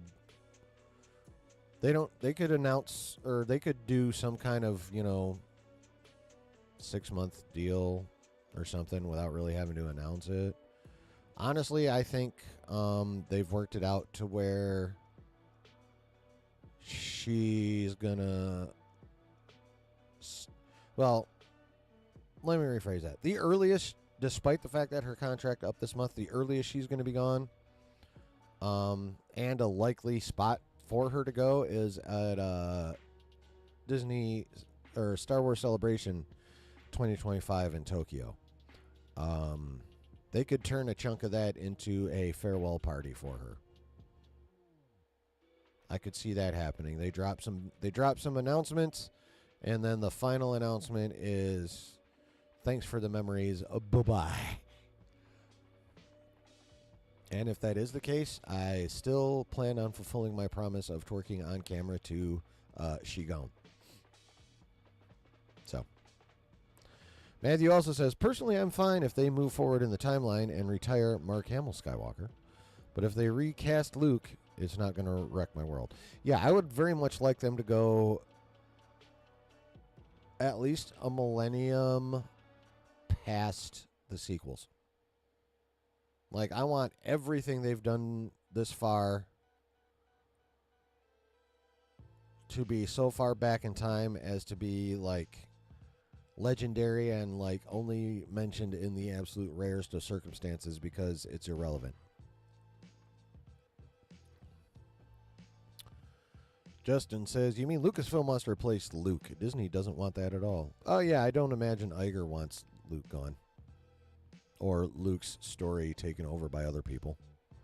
But he's also not stopping KK from doing it. So he may not want that, but he's also not showing much that he cares if it happens either.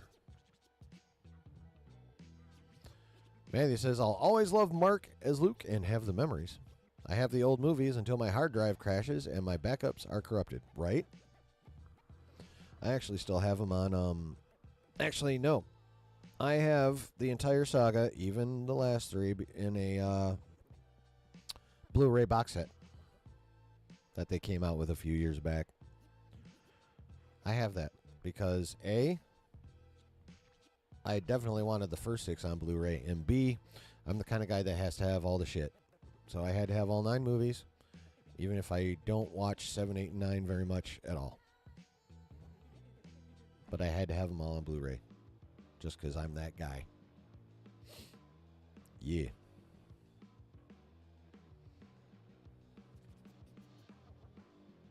Okay.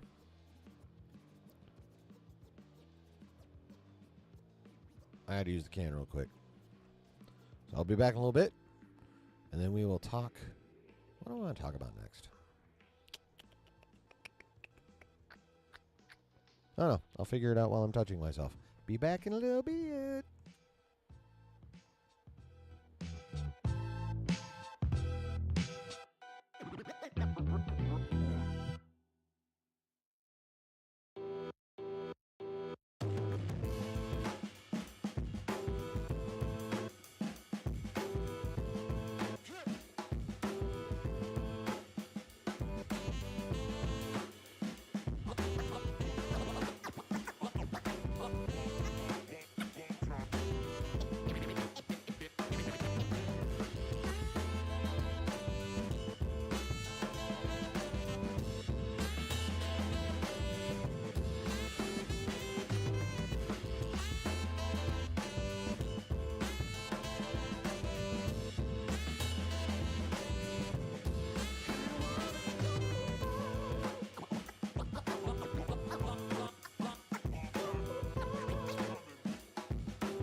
Well, hello. Oh, good. Not too many of you left. Thank you for staying. Brooke says, I remember Josh watched Revenge of the Sith on his subathon. Still a goated movie. That is correct. Matthew says 4K 77, 4K 80, and 4K 83, and the laser discs, the old cuts. I'm jealous. It is impossible to find the originals. I swear, you can only find the fucking extended versions anymore. It's annoying. Because I do not agree with all of George's decisions in those extended cuts. He wasn't perfect, but he's better than anything Disney's done with Lucasfilm. That's for fucking sure. Anyway.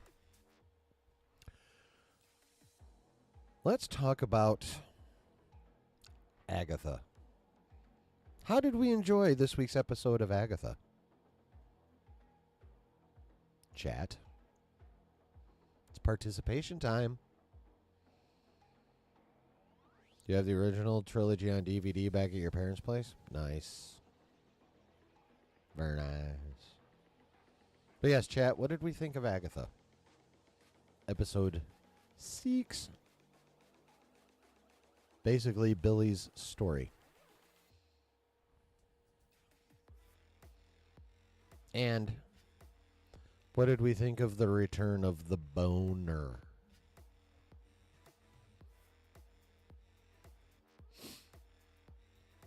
Brooke says, I liked this week's Agatha episode, especially learning about how the teen came to be. Yes, I agree. Matthew says, I also have Theatrical, Menace and Clones, and the 2006 Laserdisc cuts on DVD for the original trilogy. So Theatrical Menace means you still have Puppet Yoda in that one. Nice. Brooke also says, plus references to events in WandaVision was pretty cool. Also, at the end, Agatha trying to hide her fear towards Billy. Yeah? What you doing, Malice?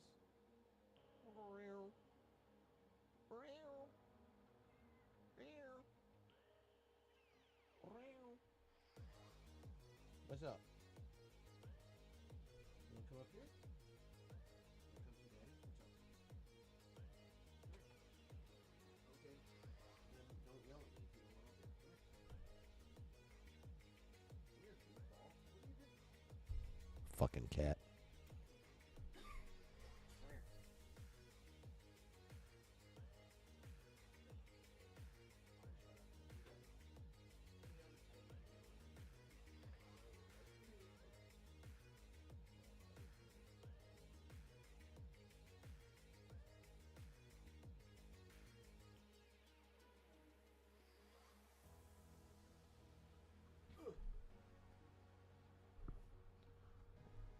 Josh may not like his puppies interfering, but I don't mind my kitty. Look at all this cat.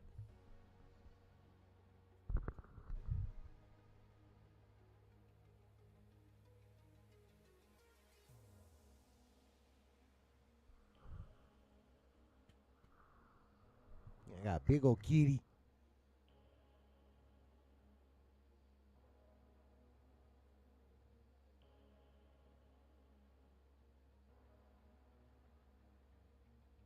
Say hi.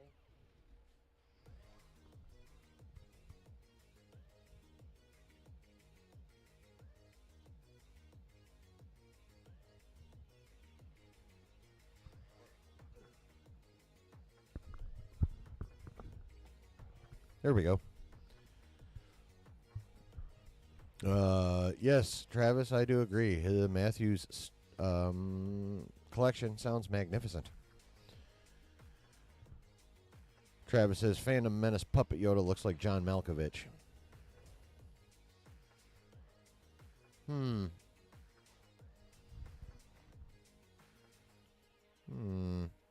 Yeah, I can see that.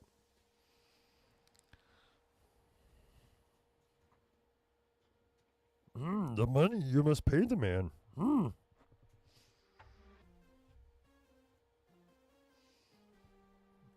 Pay that man his money. Good cat? Yeah, he is. He's smart. He's cute. He's chonky. But he's solid. He's not fat. He's just cat. Just a big old solid chunk of cat.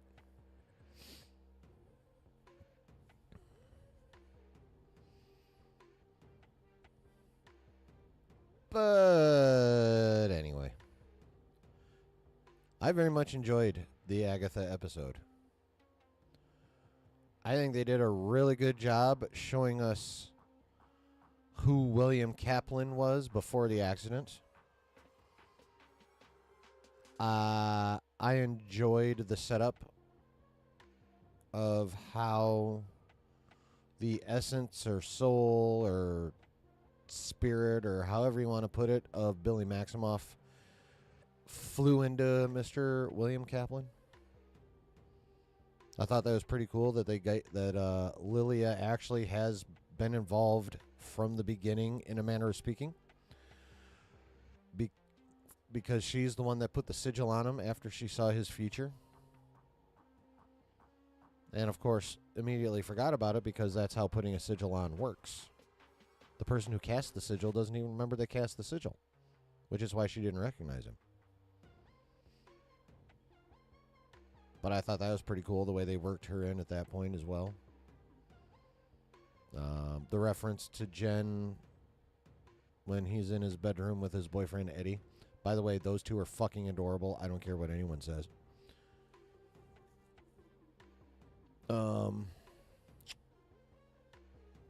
Yeah, I just thought the whole thing was pretty good. And I've heard,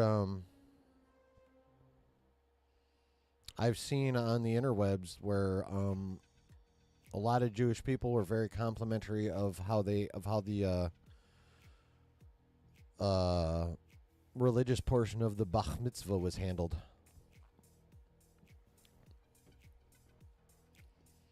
You know? I guess Joe Locke practiced a shit ton. They called in a rabbi to consult. Like, they made sure they did it right, which is also pretty cool.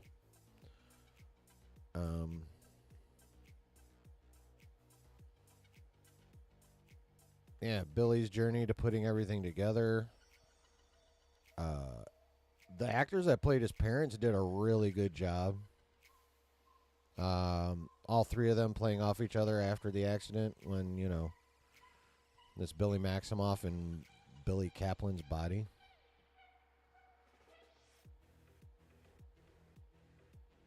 The way his telepathy impinged on him right from jump. That was all handled and acted and written quite well, I thought.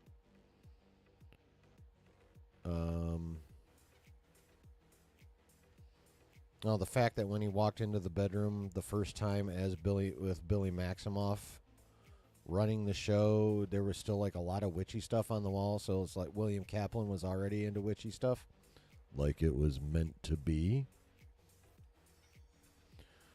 So like all kinds of fun little details like that was really good, I thought. The way he was able to put it all together and, you know, was pretty sweet. The retelling of the break-in from his point of view, I loved it.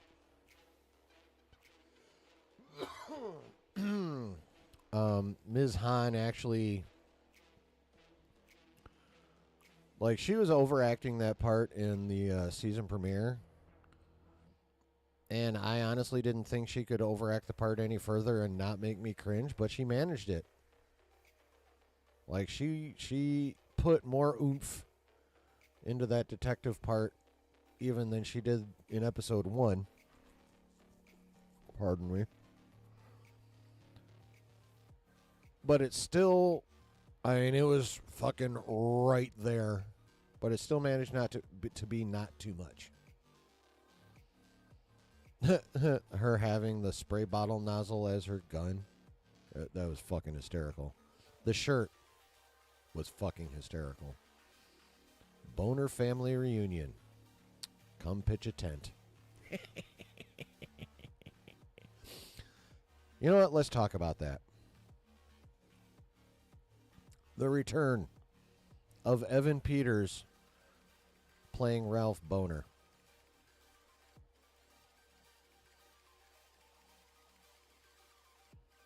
I see where they got the inspiration for that troll back in WandaVision.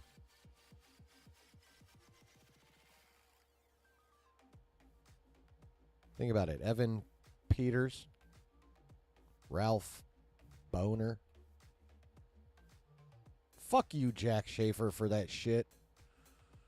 I mean, I appreciate it. I don't appreciate you teasing us with fucking Quicksilver and then just turning him into some schmuck named Ralph Boner. But I was today years old when I caught the possible messing around of the name.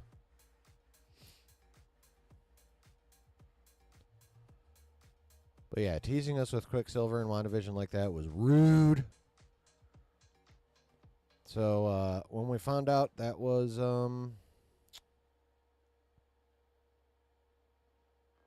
that we are going to see him again this week, a lot of us were justifiably wondering how that was going to go. And I got to say, When he and Billy first started to meet, I was like, oh, God damn it. What are you doing? But then they got into the meat of what his character was going through and what he had to say. And I got to tell you, Evan Peters acted the shit out of that. Like when he stopped being goofy psycho and went into just traumatized as fuck dude, he was really good. I mean, technically he was really good with the goofy part too, but like just whipping out with that kind of intense shit was impressive. Impressive. So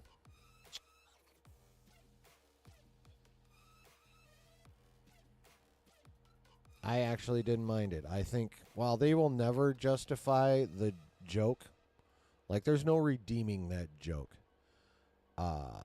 The actual character of Ralph Boner, aka Randall, whatever the fuck he said his name was.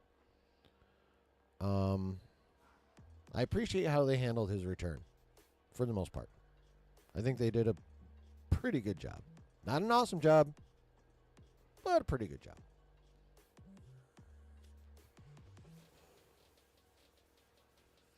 And then, of course, they got back to the road. They didn't spend the whole time in a Billy flashback, which I also appreciate. Lucasfilm could take some lessons. I'll just leave it there. So yeah, getting back to the road, it was pretty good. That conversation between those two was pretty dope. It's kind of funny that Billy already had performance issues right from jump. But I mean, it's definitely, I think, I mean, they're still going to throw in the goofy shit they've been throwing in. I think it's going to be less in these last 3 episodes. It's just a feeling I get. Complete. I wouldn't even call it speculation. This is just guessing, just throwing shit out there. But this is how I feel. We're still going to get some of the camp. We're still going to get some of the goof.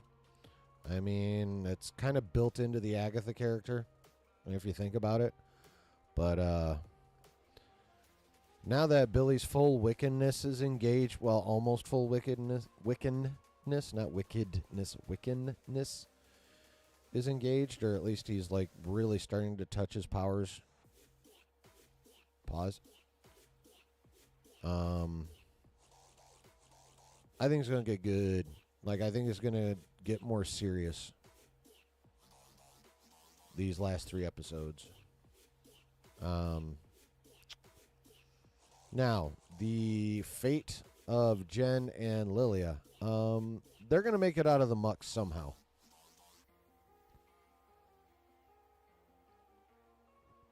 They're going to make it out of the muck somehow. They're not dead yet. Now, where was Rio during all this? Ms. Aubrey Plaza. Because we haven't seen her since they got out of Agatha's trial in that short-ass half-hour episode. 27-minute episode, whatever the fuck it was. We haven't seen her since. Now, granted, this last episode was mostly not on the road. But we still haven't seen her since. So what has she been doing? Well, given that she's Mistress Death, Lady Death, whatever you want to call her, or at least the MCU version of the character, I'm thinking she was handling Alice's soul, body, whatever. She was back taking care of Alice in some fashion or another, however she does it. That's what she's been doing. And going off of that, I think she's going to be the one. To pull Lilia and Jen out of the muck. I don't know, like, how a fortune teller and a potions master would have the kind of witchy power it would take to extricate themselves. But you know, if they're down there and they're suffocated, Aubrey Plaza can pretty much do what the fuck she wants with them at that point because she's Mistress Death, so she's in charge. So she could drag them out, shove their souls back in, and be like, I'm not done with you bitches yet. So that's how they could get out. I don't know how they're actually going to get out, but that's how I think they could get out.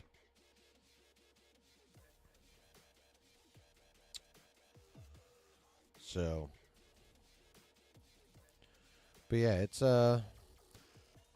the acrimony between Wanda and Billy, I think, is going to be a large source of entertainment these last 3 shows. And let's not forget, while we may have 3 episodes left, there's only 2 weeks left because they're dropping 8 and 9 the same week. So we have episode 7 next week, and then the week after, which I do believe is the night before Halloween. What was this last Wednesday? Was the 16th. Yeah. So yeah, we're gonna Agatha will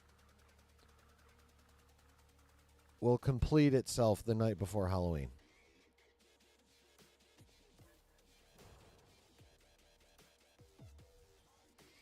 So that is going to be interesting. I'm pretty sure, like I've seen out there that people are saying that have had access to them are saying the rest of the episodes are really good. My only question, and I think all of our, I don't know if it's the only question, but I think all of us are wondering this one same thing, and that is, will Marvel finally stick the fucking landing on one of these shows? Sweet Jesus. I mean, for me, they managed it with both seasons of Loki. And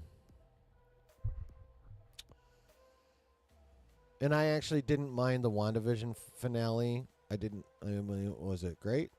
No. But I don't think it was anywhere near as bad as other finales have been. I think it was a decent finale. It wasn't great. It could have been a lot better. But I don't think it was bad. I think the finale of Falcon Winter Soldier was bad. But that show kind of has a built-in excuse. With the whole being too on the nose with the pandemic thing and having to completely redo it, yada, yada, yada. Finale of Hawkeye was not great.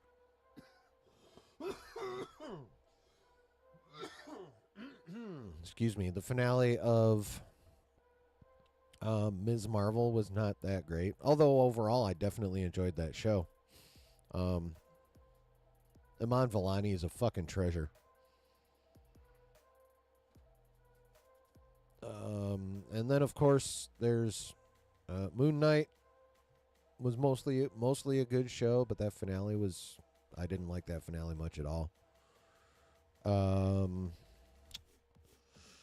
And then the show I can keep trying to forget about, but occasionally have to reference.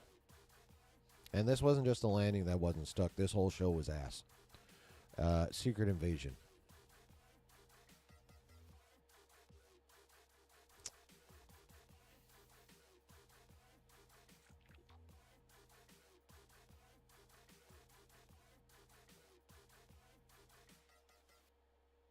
Yeah.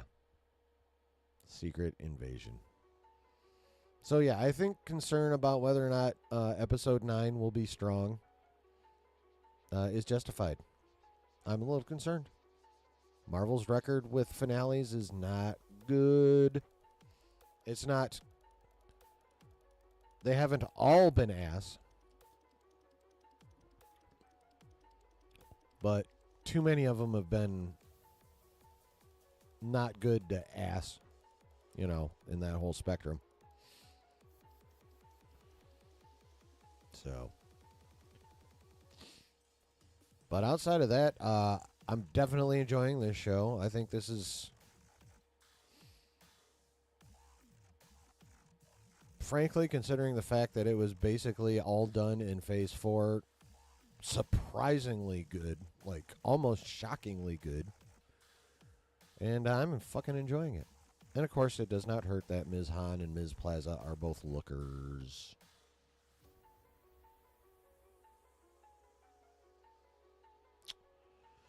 Yeah.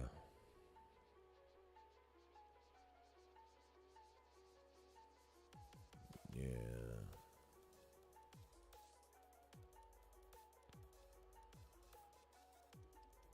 What do you guys think, chat? Aubrey was great in Legion. I still got to watch Legion, Matthew. I still got to watch Legion. I've heard she's good. I've heard that might be the best Marvel television show by any network ever. So yeah. When Marvel's best show is a spin-off of a side character. Haha. Haven't seen it yet, but Loki really paid off in season 2. And both Wanda and Falcon were good up until their finales. Yeah. I mean, currently, yeah. Matthew said, J.J. Abrams has the worst record for finales for me personally, and I was a fan. At least before The Rise of Skywalker, but I do remember Lost and Alias. I never finished Lost, and I've only watched Alias all the way through once, and I don't remember how the finale went. Brooke wants to watch Legion 2? Yeah, for sure. Travis says, the best parts of Secret Invasion for me were when the actors just sat down and acted off one another. Fury telling Talos about his childhood or talking with his wife, but they didn't feel like MCU. Yeah. Yeah, Samuel L. and, oh, god damn it. Fuck. The homie that played Talos. And that will also be Krennic. Again. In Andor Season 2. Those two, when they were just going to town in their scenes, just the two of them, well, yeah. Those two were fucking amazing together. I enjoyed those scenes. Samuel L. and Cheadle. Yeah, you're right. I can say that. Like, when two actors were doing scenes together and you know, interacting, those were the best moments of the show. Honestly. Dan Kirkwood, welcome in. Appreciate you stopping by. Hope you have a good time. Hit subscribe and the bell and like the stream, please. Ben Mendelsohn, thank you, Travis. I don't care if you misspelled it. Mostly because I don't know how to spell it correctly myself. I'm not sure. If I actually knew, then I'd probably get pedantic and correct you, honestly. If I'm just being real, I probably would do that. But yeah, Ben Mendelsohn. I love that dude. He's awesome. He's just a damn fine actor. I've enjoyed him in everything I remember seeing him in. Dan Kirkwood says, and again, welcome. Legion Season 1 was awesome. Season 2 lost me. Confusing. Well, that kind of sucks, but I'm still going to watch it. Sooner or later, eventually, maybe, hopefully. Dan follows up with the one episode in Secret Invasion with the Skrull helping protect the president. Got me to like his character for the first time, and then goodbye. Didn't like the rest of the show. Are you talking about Rhodey? You talking about Don Cheadle's character? Matthew says the biggest miss for me is Disney Thrawn in Star Wars. Krennic was a Diet Pepsi Tarkin. That's your biggest miss? I mean, I agree it was a miss. Personally, I don't really think it was a big miss. But it was a miss. I think they've had bigger misses. I think The Last Jedi is a monster miss. Rise of Skywalker is a humongous miss. Acolyte was a massive miss. Book of Boba Fett was a miss. Mandalorian Season 3 was yeah, there's been lots. And for me, larger ones. But if those are the ones you hate most, then you know what? That's cool too. Travis says, I'm hoping we get a full episode of Andor devoted to Galen Erso meeting Bodhi Rook, the two bonding, leading to his defection before Rogue One. We're going to see Galen Erso. We're going to see Krennic. I don't know if we'll see any more CGI Tarkin because, what's his name? Peter Cushing's family, I believe, is suing Disney over using him in Rogue One. Yeah. So I don't think we'll get a full episode dedicated to Galen Erso, but we're going to get some Galen Erso. I mean, they got it, and I only say that because they have 4 years to cover in 12 episodes, so they're doing 3 episodes per year of time in universe. So I don't see them, even with 12 episodes, I don't see them dedicating an entire one to Galen Erso. Dan says the Talos guy helped, but then killed off. Yep. Travis says, I think the Secret Invasion finale would have been better had Rhodey been freed at the start of the episode, confronting Skull Rhodey. And it's there we learn how long he's really been gone. Yeah, that would, once again, Travis, you've come up with a better idea than Marvel. Matthew says, I do not like to choke on your aspirations. Vader line. Very OT and joking about choking people. Oh, yeah, it's like, or was it, what was it? Be careful about choking on your aspirations or something? Justin says, why, LOL, why are we talking Anbor? I thought we were on Marvel. Well, because chat brought it up and, you know, I don't have a big enough chat for me to ignore people. No, you know, it's just I'm responding to stuff people bring up. And besides, evidently talking about Star Wars is the only thing that gets you to type in this motherfucker.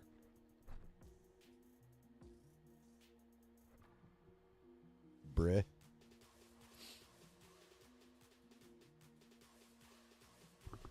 How about them apples? Matthew says Rogue One Vader is 90% accurate to Star Wars if you forget the scene in the hallway where he goes full prequel. I love that scene. What the hell are you talking about, Matthew? That scene's fucking amazing, bro. That was Vader.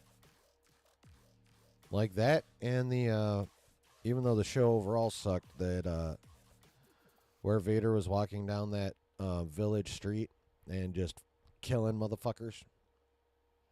Those are like 2 peak Vader moments. Yeah. All right. Enough about Star Wars. Travis will never forget the Vader choking scene in the theater because someone let out the nastiest fart that took out the entire theater. It was that bad. Jesus Christ. Don't choke on your own ambitions.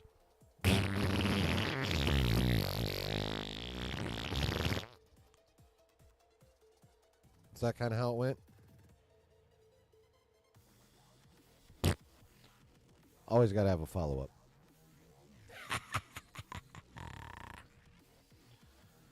So yeah, I'm looking forward to the rest of this season of Agatha. I thought this episode was pretty damn good. Do you have any further words on Agatha, chat? Because if not, we're going to move on to our main topic.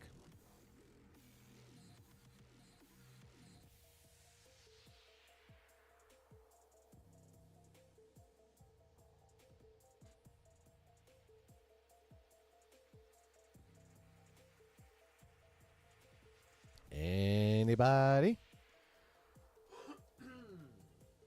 Excuse me.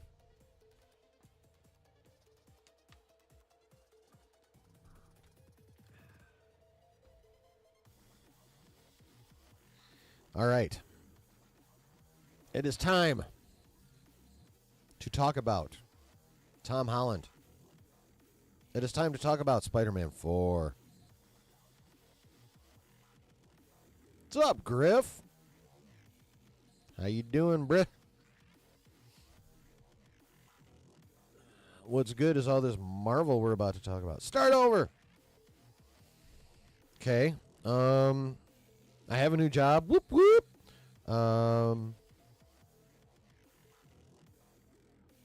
I don't like crypto, but not because he's the wrong breed or anything. It's because I've never been a big fan of super pets, and I think it's too much too soon. I think the Creature Commandos trailer was interesting. I'm probably gonna give it a shot when it comes out. It does engage in the gratuitous violence that I enjoy, and a bit of excess violent gore, which is dope. So that part I liked. I just don't know how the characters are going to work out. But we watched that. Obviously, I responded to chat, so, there were the usual digressions here and there. And then we just got done talking about how good Agatha was and how we're mostly confident going into these last 3 episodes. And now we're going to talk about Tom Holland and Spider-Man. Oh, yeah, we ended up on Star Wars for a bit. But now we're going to talk about Tom Holland and Spider-Man 4. Matthew says, I did not like the One More Day inspiration in the last one, but I did like the 3 Spider-Man characters and all the villains. Yeah, I've heard the One More Day storyline was pretty controversial.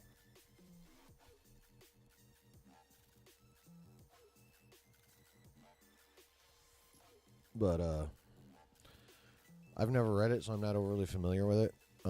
I enjoyed No Way Home.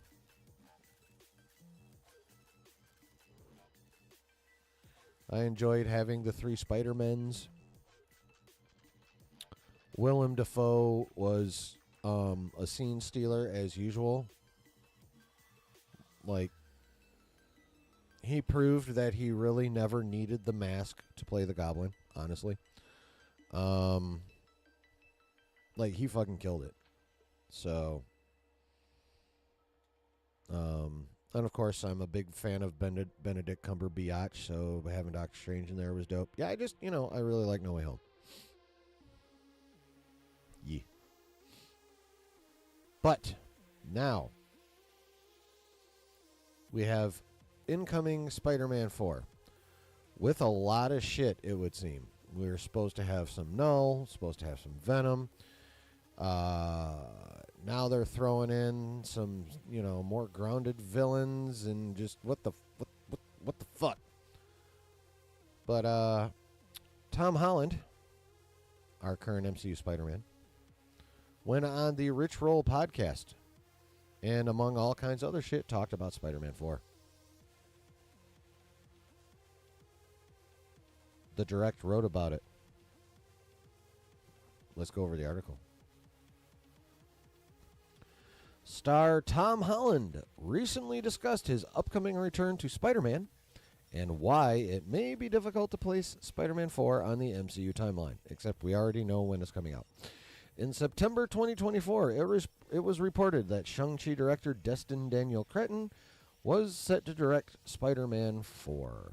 This was a huge development for the upcoming film, as before then, much of the buzz around Spider-Man 4 was merely rumored. There has been no rush to get Holland back in the Spidey suit since Spider-Man No Way Home, after he was in 6 MCU films from 2016 to 2021. It's become clear over time that Spider-Man 4 will be released later than originally planned. Luckily, pre-production appears to be ramping up for the project, despite a few challenges that Marvel Studios and Sony Pictures will be faced with. While being a guest on the Rich Roll podcast, Tom Holland opened up about the forthcoming challenges Sony Pictures and Marvel Studios will face placing Spider-Man 4 within the greater multiverse saga.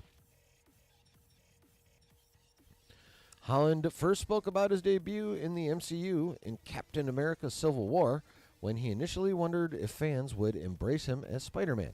And they, of course, have over the past 8 years and 6 movies. Some still haven't.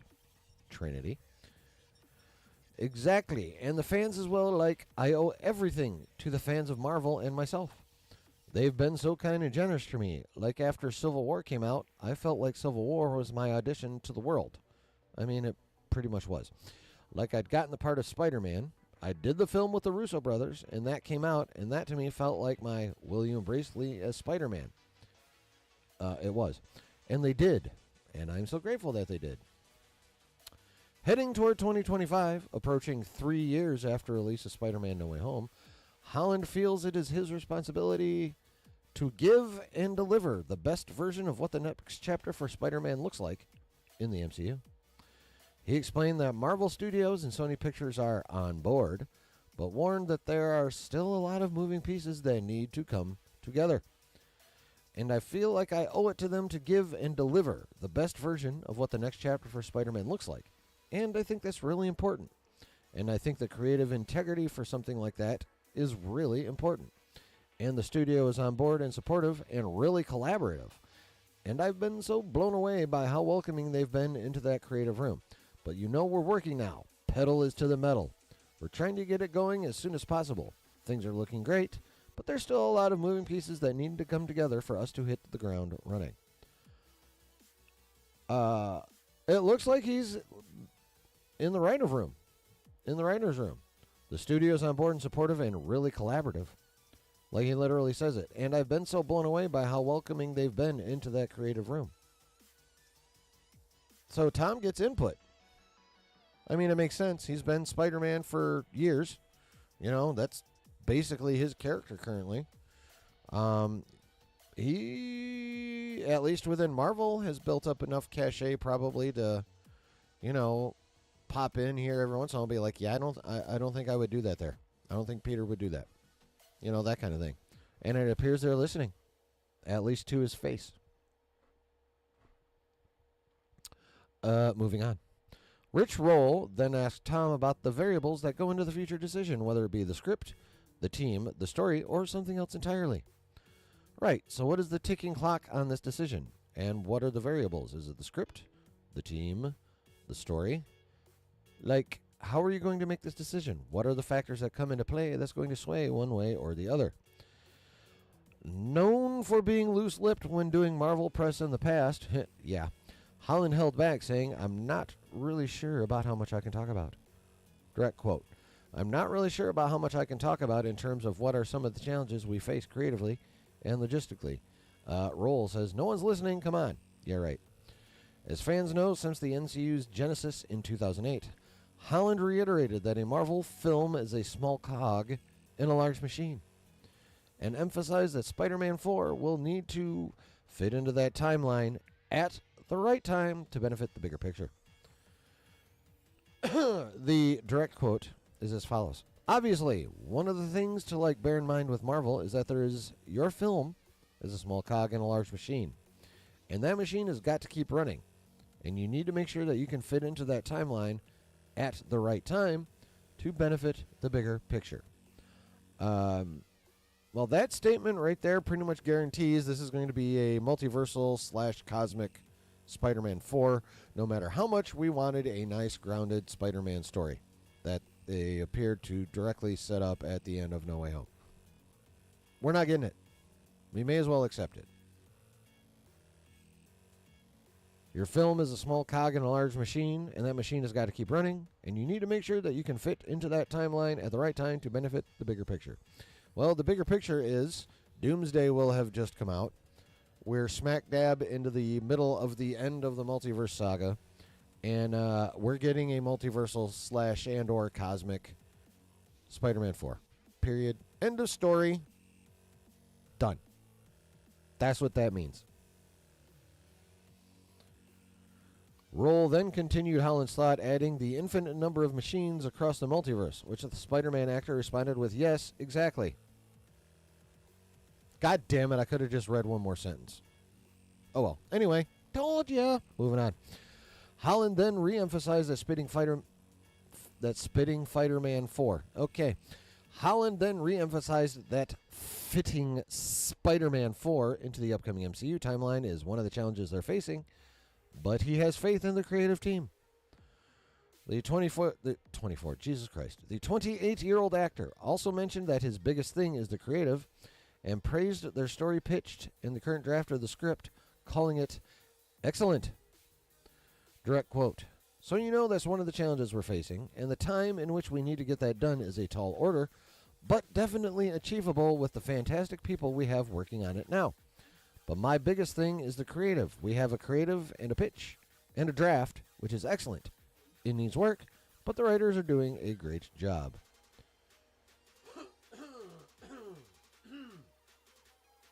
I mean, it is a draft. Drafts tend to need work. And they still have...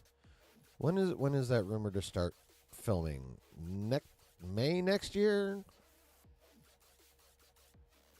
Late Q1, early Q2, that's going to begin to film. So they still got, 4 or 5 months to work out most, if not all, of whatever he's referring to that needs work. Right? So that's, at this point in time in development and pre-production, that is not unusual. So I don't really think he's saying anything out of pocket there. I don't think he's saying anything to be concerned with there. I think they are at the part of the process where tweaking things is, what you're doing at that point in time. Continuing with the article. Furthering his passion for the upcoming project, Holland told the story of when he and his girlfriend Zendaya read the script 3 weeks ago and how it, quote, lit a fire in him and how they were bouncing around the living room when realizing this was a real movie worthy of like the fans respect. The direct quote. And I read it 3 weeks ago, and it really, lit a fire in me. Zendaya and I sat down and read it together, and we at times were, bouncing around the living room like this is a real movie worthy of, the fans respect. But there's a few things we need to figure out before we can get that really going, but it's exciting, and I'm really, really excited about it. So, that's cool. Now, 3 weeks ago,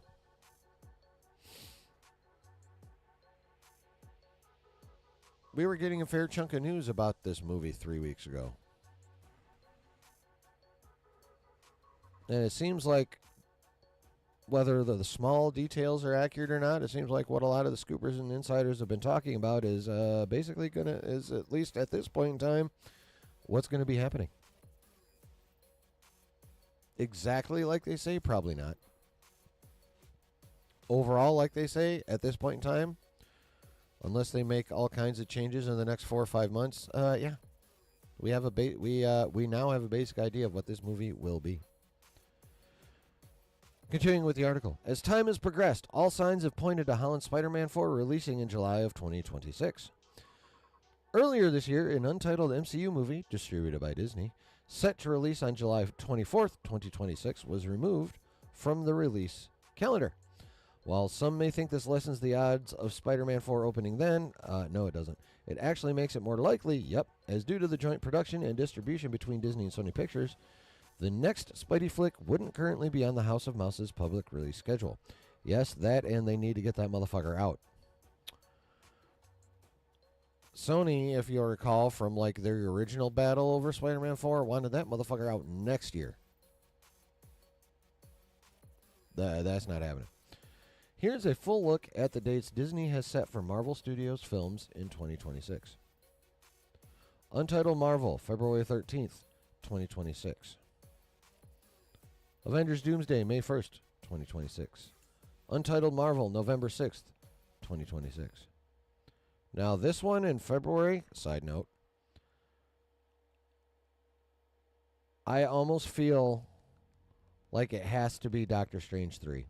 Even though we've heard jack shit about it and it's almost the end of 2024, which means they really need to fucking get going on it in order to have it out February 13th, 2026. I feel like that has to be done before Doomsday. Because if they're following Hickman's Secret Wars even a little, that means they got to have Doctor Strange working with Doctor Doom. By the time Doom finishes putting together his plan to take over everything.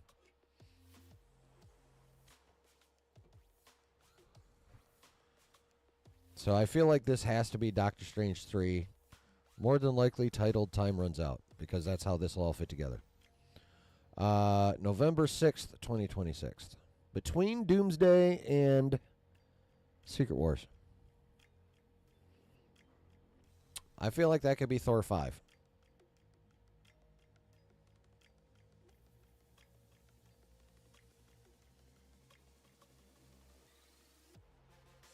Now, what they do with Thor 5 there, I'm not sure, but I feel like that should be Thor 5. I don't see them doing another Black Panther title in there. Feige's already said no Eternals 2. Definitely ain't going to be Blade.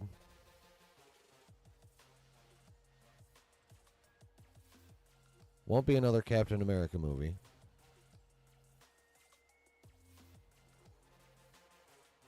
Definitely won't be an Iron Man movie. Won't be a Hulk movie. It could be... No, that's too late for that. It's got to be Thor 5. Because, again, it's between Doomsday and Secret Wars, which means it's got to be cosmic.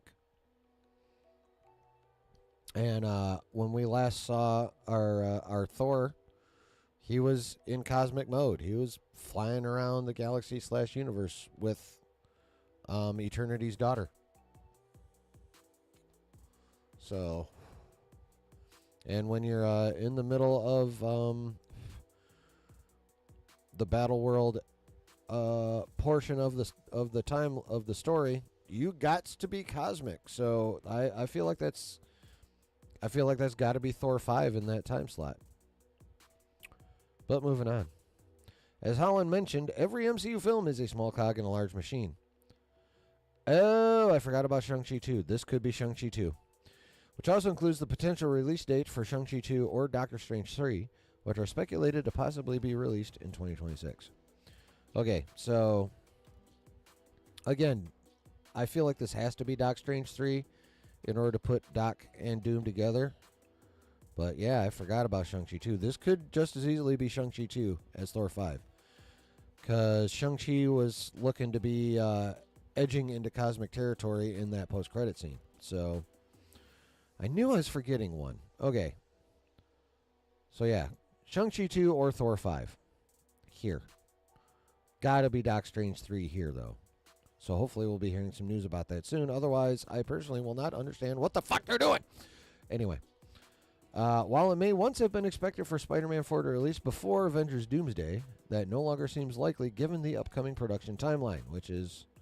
And that's not coming out till between these two, which is why I'm saying if this is Doc 3, they need to fucking get going. Anyway.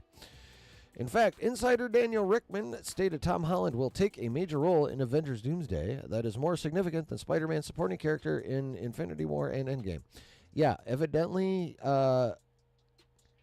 given shooting schedules, Spider-Man 4 and Doomsday will be filming at approximately the same time.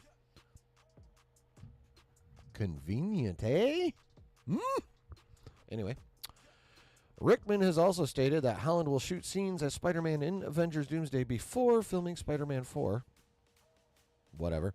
Which is expected to begin production in the UK on May 25th, 2025.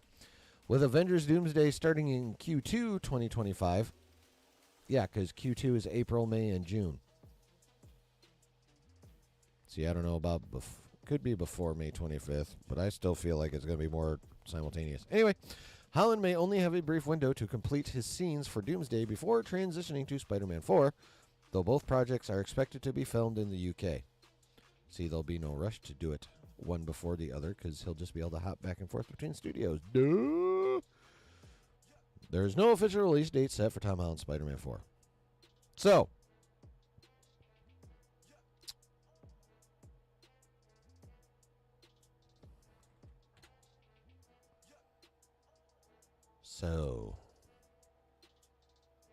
many interesting things in there.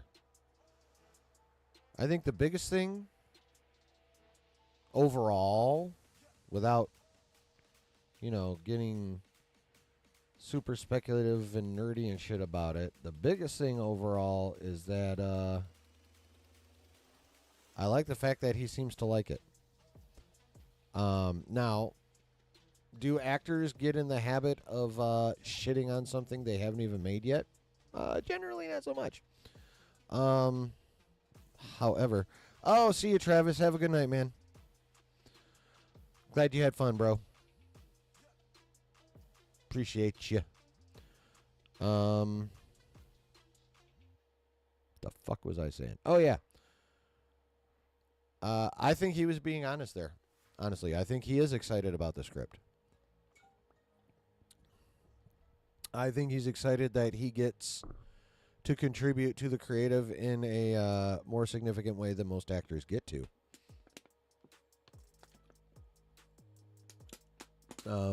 So I think that part's awesome.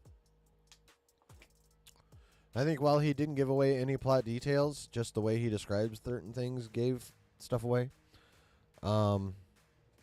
Again, going back into the fact that he was talking about how every movie is just a cog in the greater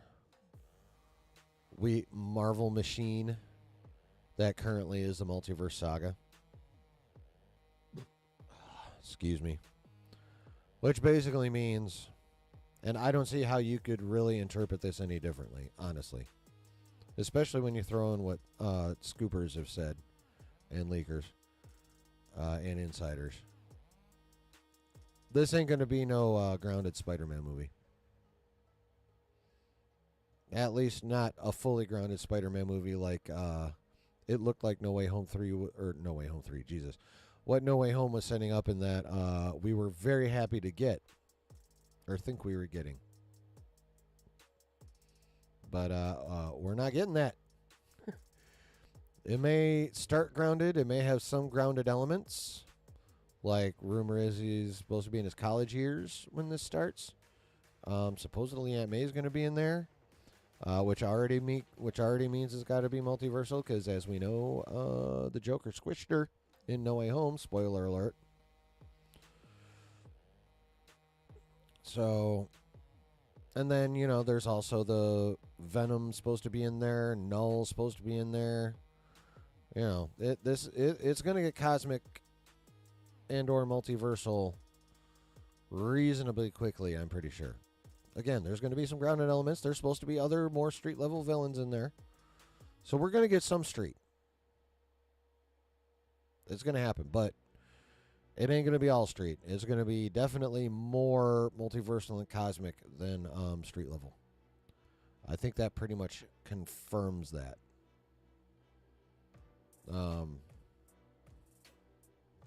You know, as for now, when he was talking about how it's got to fit in well with what's going on in the thing, like it's got to fit in with the timeline, what happens in it has to, you know, has to contribute to the overall story. Obviously, to me, I think that means, again, multiverse movie.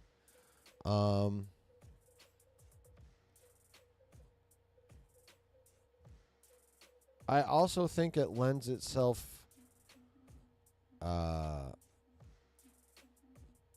not... How do I want to put this?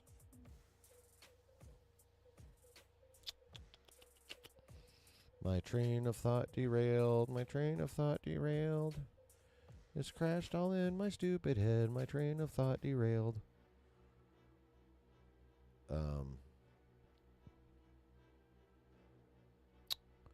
Motherfucker.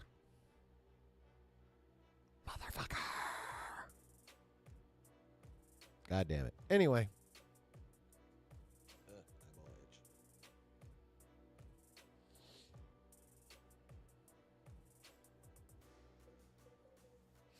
Oh, yes. There was something else that was not mentioned in this article that I do recall being significant. He knew RDJ was coming back as Doom. And the article did reference his very shitty record when it comes to keeping secrets. But Tom Holland did mention in that podcast that he definitely had a difficult time keeping the secret, and that his awareness of his own history is why he scheduled jack squat for press until after SDCC. And that he and RDJ had been talking a lot about the movie, about Doomsday, about how they want to set up the emotional beats of their scenes. So, you know, again, that confirms a lot of what the Scoopers have been saying about how much they're going to interact and how huge a part Tom's going to have to play in Doomsday. I mean, we've talked about it a lot. Other channels, you know, we've talked about it a lot in a lot of our, you know, streams and chats and all that shit. They're going to be using RDJ's face in Doomsday to fuck with Tom Holland. Like that's good. That's going to be the big thing. There's going to be other big things, obviously.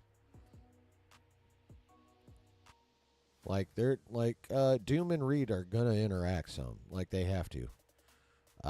Maybe not so much in this movie as they're going to have to in Secret Wars. But we're going to get some of that. But the big thing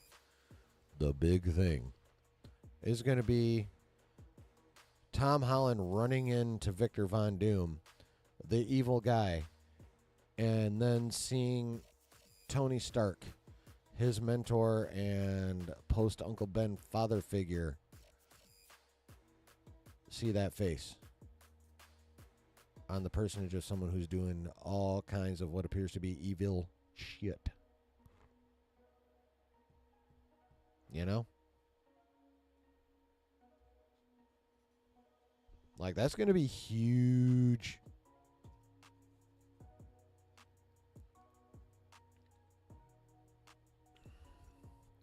And it won't be the whole movie, because they're going to have to do other things in other places, for sure. But it's going to be monstrous. And it's good. Pardon me, nose itch. And it's good that Holland and Downey are already working on that stuff. As it is known that he and Tony got together. He and RDJ got together for that first Civil War scene they were in and worked the shit out of that. And that was one of the best scenes in the movie. So it's good to hear that they're doing that again. And he also talked about how much RDJ did for him as a mentor and kind of as a torch passer to being a main character. And he specifically talked about wanting to do that when they bring Miles Morales into live action. Like, he wants to be the one to mentor Miles and do a good official passing of the torch for for Miles to take over as the MCU Spider-Man. Which also is really fucking cool of him. You know? A lot of good news coming out of this this interview that he did on this Rich Roll podcast. Obviously, you can go find Rich Roll and hear the whole motherfucking thing for yourself. But yeah, I think it's pretty awesome. I think it's awesome he loves the script. I think it's awesome that, you know, even though he didn't do any detail dropping anywhere near as egregious as he's done in the past, some of the stuff he said, I think, you know, we can work with it. And we can try and figure stuff out ourselves. And I think some stuff has been tacitly confirmed, if not outwardly confirmed. You know what I mean? So, there it is. Holland in his own words. Telling us what he thinks about where they're at with the movie. What he thinks of the script. What he wants to do going forward in the future. All that shit. I think it was pretty dope. What do you guys think? Let me know in the chat. Tell me what you think. Let me know what you think about that. Let me know what you think about anything else we talked about if you've had a new thought. Ask me a question about something completely not related, but hopefully at least still nerdy. What you got, chat? Show me what you're working with.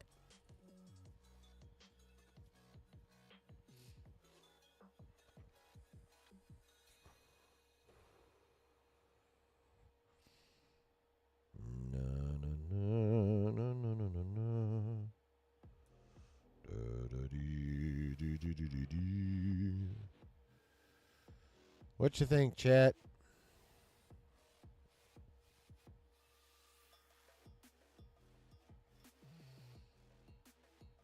Matthew says, I hope Sony can keep the quality up for Spider-Man because Ghostbusters is in a gutter. Yeah, I can't tell you the last time I watched a Ghostbusters movie. And I got to tell you, the only way Sony can keep the quality up for Spider-Man is to continue to work with Feige. That's it. Because anything they've done on their own, not good. Morbius. Ass. Madam Web. ass. First Venom was cool. I enjoyed it. Second Venom, not very many people liked it. I don't mind it. I'm not claiming it's good. Definitely not claiming it's as good as the first one. But I don't have the disdain for Let There Be Carnage that others do. But, you know, not a hit.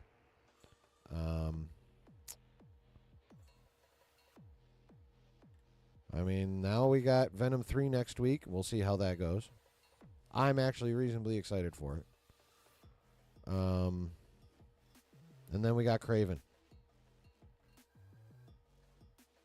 So, yeah, basically, if they're not getting Feige's help, it ain't good.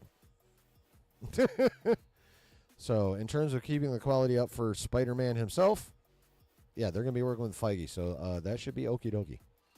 As for the rest of their SSU projects,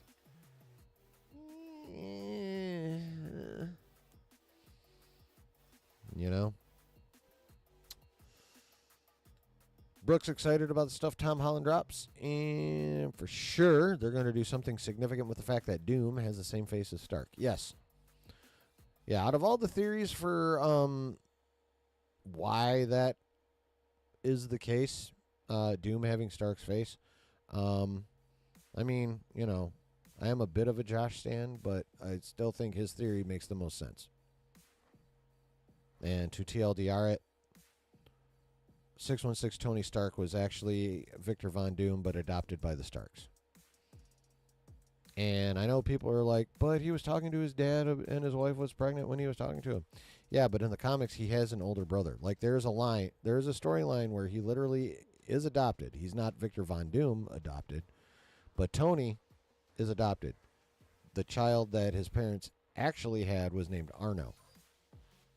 But something was really fucked up about him, and they kept him hidden away, and Tony didn't find out about him until he was an adult. So it is entirely possible that little bit of Stark history was acknowledged at that point, and that was actually Arno that Howard was referring to, and not Tony.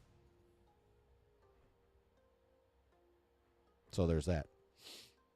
Griff says, sounds cool. It's interesting that Tom wants to pay it forward for the Miles character. Yeah, that's pretty dope. That's a pretty cool thing to want to do. I mean, Holland himself seems like a pretty okay dude. Has he made the best choices for jobs outside of Marvel? Probably not. I'm not saying he himself has done a bad job in those projects, but none of those projects have done very well. It's just kind of the way it is. Matthew says, I liked Amazing 1, but 2 was a disaster. I haven't watched either of those in so long. I really need to rewatch those because I really like Andrew Garfield as an actor. I hear that movie with him and Florence Pugh Pugh is really fucking good. Can't remember the title. Something to do with time. Dan, Venom 3 with the Mordo guy hasn't settled with me yet. Venom 3 with the Mordo guy hasn't settled. Can you give me a little more on that? I'm not quite sure what you get. Normally, I'm pretty good at getting the points, but I'm not getting where I'm not picking up what you're putting down, Dan. I'm sorry. Maybe I'm being slow. I'm not sure, but I'm not getting it. So could you please clarify further? Matthew says Andrew Garfield is a good actor. They kind of failed him, but that stuff happens in the biz. Unfortunately, yes, you're right. They all have to read ropey and trash scripts and play ball. Yeah, I mean, especially depending on where they're at in their career. You know, the better you're doing, the more choices you have. I mean, Garfield's a good actor, but for the most part, like, his roles, most of them have just been okay. Like, he's done them well, but, like, in terms of how his roles fit into the overall project, those have just been okay. We live in time. Thank you, Brooke. Matthew says, Uncharted was awful with Marky Mark and yet somehow made money. Well, here's why. First of all, Uncharted as a game, super popular. So people were going to give that a shot. I don't think Mark Wahlberg had quite gotten all the shine taken off him yet, so bonus. And, of course, Holland was still super hot off of No Way Home, I believe. Didn't Uncharted come out after No Way Home? I think it did. So, yeah. Those, I think, were why that movie made money, despite quality-wise being a yes. Yeah, we still alive, Lou. What's happening? L'chaim. Griff says the last two Ghostbusters were pretty good. I suggest checking them out. Cool. The guy that plays Mordo from Doctor Strange is a character with the feds in some way from the Venom 3 trailer. Oh, yeah.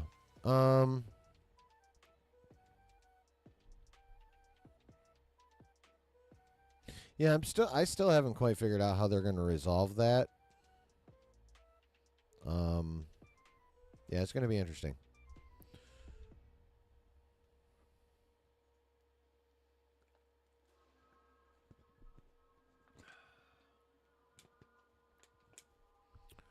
Yeah, I'm not quite sure what they're going to do with that, honestly. That's not something that's really like out of all the information we've gotten for that movie, you know, a lot of it's been, you know, Venom or symbiote or null centric. You know, not a lot of talk about Chiwetel Ejiofor's character in that movie. Matthew says, I think the Nathan Fillion fan film was better and truer to the game, even if he was too old to play Drake. Oh, Uncharted? Yeah, I never saw that. But I like Nathan Fillion.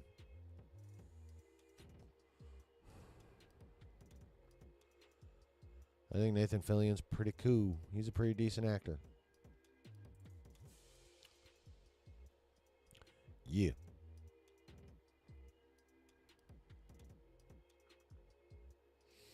It's going to be interesting to see him as Guy Gardner in Superman. God, I hate that wig, though. I mean, I know Guy Gardner has a bowl cut in the comics and all that shit, but sweet Jesus. It's going to be interesting. Gonna be interesting. I think out of all the DC stuff, DCU stuff that's coming up that we know about, the one I'm looking forward to the most is Lanterns, even more than Superman. Like, everything about that show seems dope. Like, the people behind the scenes doing it sound dope. You got fucking, Tom King,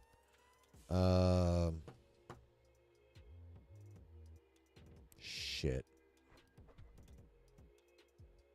Lindelof's on it. And you got Kyle MacLachlan as Hal, Aaron Pierre as Jon Stewart. There's a third awesome person in the writing room besides King and whoever the fuck I just said. So yeah, like the behind the scenes crew they have is awesome. The cast to this point announced is awesome. I'm excited for Lanterns, and I just like the Lanterns from comics. I haven't read them worst shit really, but I like them. I like the concept. I think it's pretty cool. Delta Dan, welcome in, bro. How you doing? HBO usually makes hits. I mean, yeah, they do have a pretty good track record. I gotta say, especially with the Penguin. Who all watched the Penguin? Episode 4. Who watched that shit? Because I thought that shit was amazing. I fucking loved that episode. Dude. Christine Milioti. Holy shit, she can act. She was awesome. And hot as fuck in that yellow dress as well. That has to be said. She looked goddamn good in that dress. But yeah, that was a damn fine episode.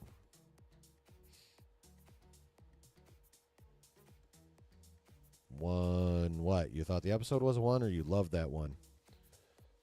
Or one you agree with me? I'm going to go with you agree with me.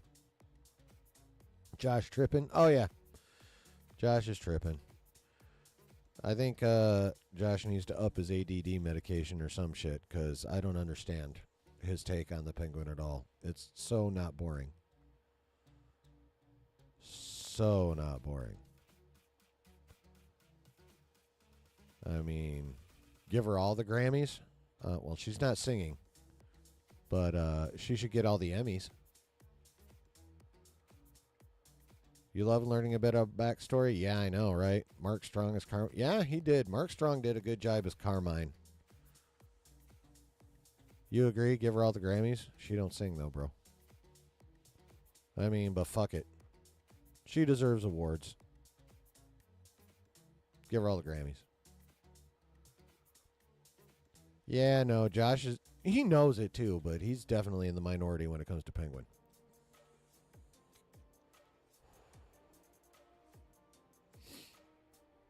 How about her revenge on the family, though, bro? Like, after I saw what she did, I saw how she was setting it up, but I personally didn't see that coming. Here's my question. I mean, was it awesome that she didn't kill a child? Yes. But how's she going to explain it to the child now? It's going to be interesting to see how they handle that. And it's going to be interesting to see how VD handles still being second in command, but now to Sophia. And it's going to be interesting to see if he makes a move. Because how many episodes are in this? 8? We're only halfway through. We still got 4 weeks of this shit. And I don't know if any of you saw like the latest trailer. Some of the scenes in that trailer we saw already. A fair chunk of them we haven't. And holy fuck. Holy fuck. Shit is going to pop off the rest of the season. I mean, everyone basically knows where everyone stands now. Like, Sophia knows Penguin killed her brother. Like, it's over between those two. The Maroney family's pissed at Penguin. That's over. Plus, you know, them and the Falcons are probably going to go to war just on general principle. So yeah, there's about to be a 3-way gang war in Gotham over the next 4 episodes, and it's gonna be so goddamn cool. Delta Dan says, I brought up that hot ass dress and someone tried to make fun of me bringing up dresses. Shit was wild. I'm like, what the? You know. All right, goddamn it. See, these motherfuckers that want to talk about dudes that talk about how good people look in a dress. Like, you're not macho or masculine because you don't want to talk about how good a dress looks on a chick.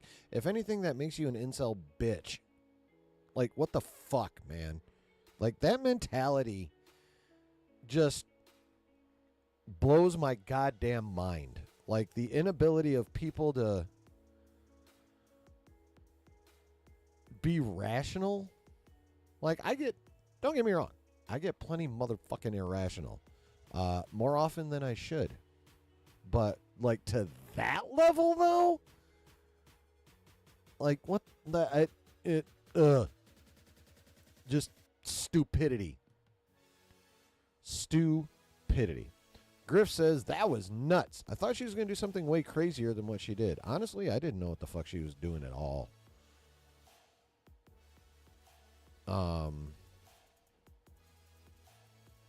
I love what she did, though. I thought that was fucking awesome. Especially when she was going back through the house to air it out, like doing the little skips and stuff. Like, she's spent this whole season so far trying to convince everyone that she wasn't crazy, which it turns out she wasn't. She wasn't the Hangman. That was Daddy. But I mean, it's obvious that she's embraced her craziness to a point. I mean, you got to be a little off your rocker to, like, you know, skip around like you're on the yellow brick road after gassing 98% of your family. You know? So, yeah. Executive judge. Surprised to see you streaming. Oh. Don't be. If you go through the video lists on my channel, this is average. I go 3 hours, or around 3 hours, just about every time nowadays. So, yeah, I'm here for the people, bruh. I'm here for the people. Brooke says, "Man, Penguin is screwed. He burnt all his bridges. Almost all of them. He burned all his significant bridges. He still has loyal men, though. Like the dudes that he got tight with when he was running the drops for the Falcone family. He has people loyal to him, so he's not 100% on his own. It's not just him and Vic. He has some muscle.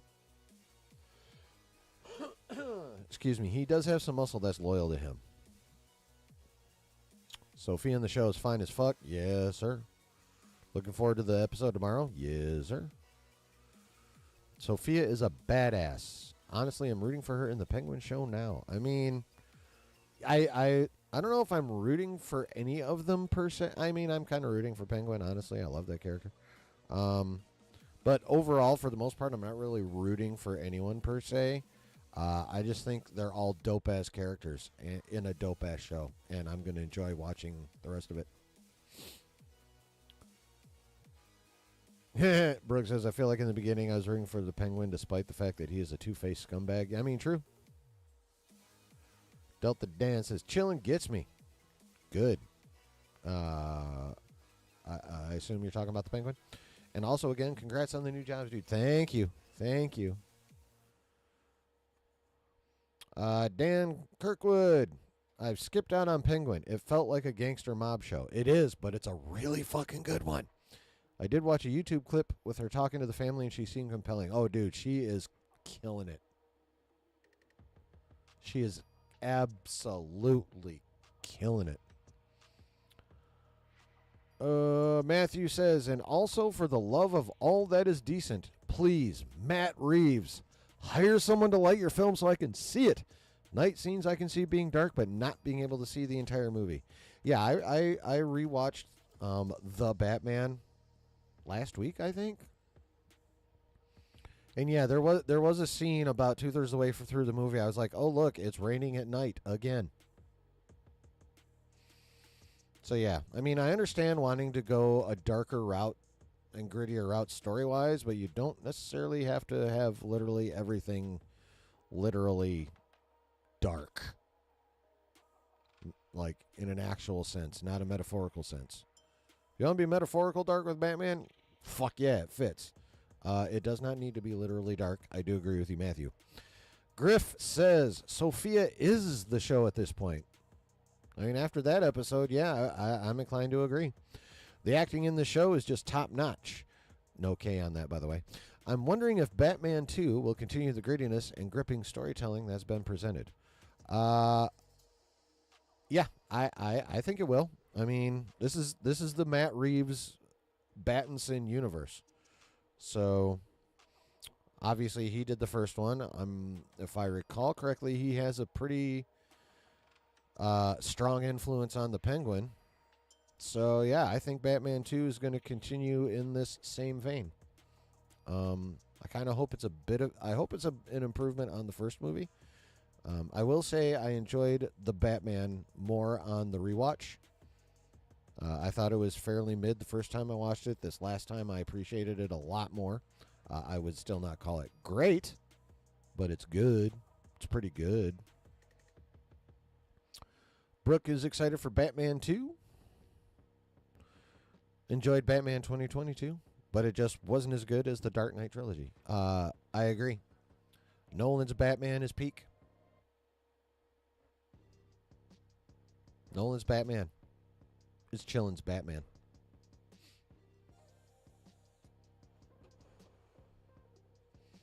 And Heath Ledger's Joker is Chillin's Joker. The Dark Knight is...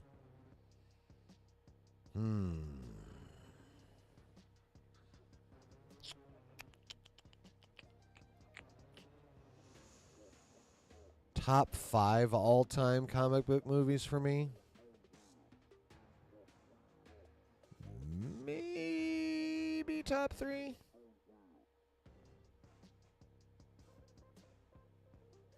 Definitely top 5, though.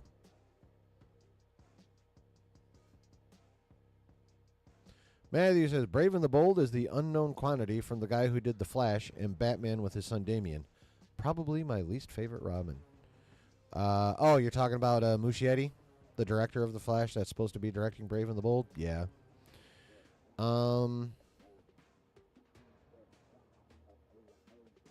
I've never read any of the Damian Robins, but again, listen to Rob's video. I think the concept of Damian is pretty cool. Talia al Ghul got knocked up by Batman. I'm pretty sure she drugged him into fucking her in the first place. I can't remember for sure. But yeah, you know, then obviously didn't tell Bruce. Had Damian. He was raised in, you know, with God damn it, now I can't remember the fucking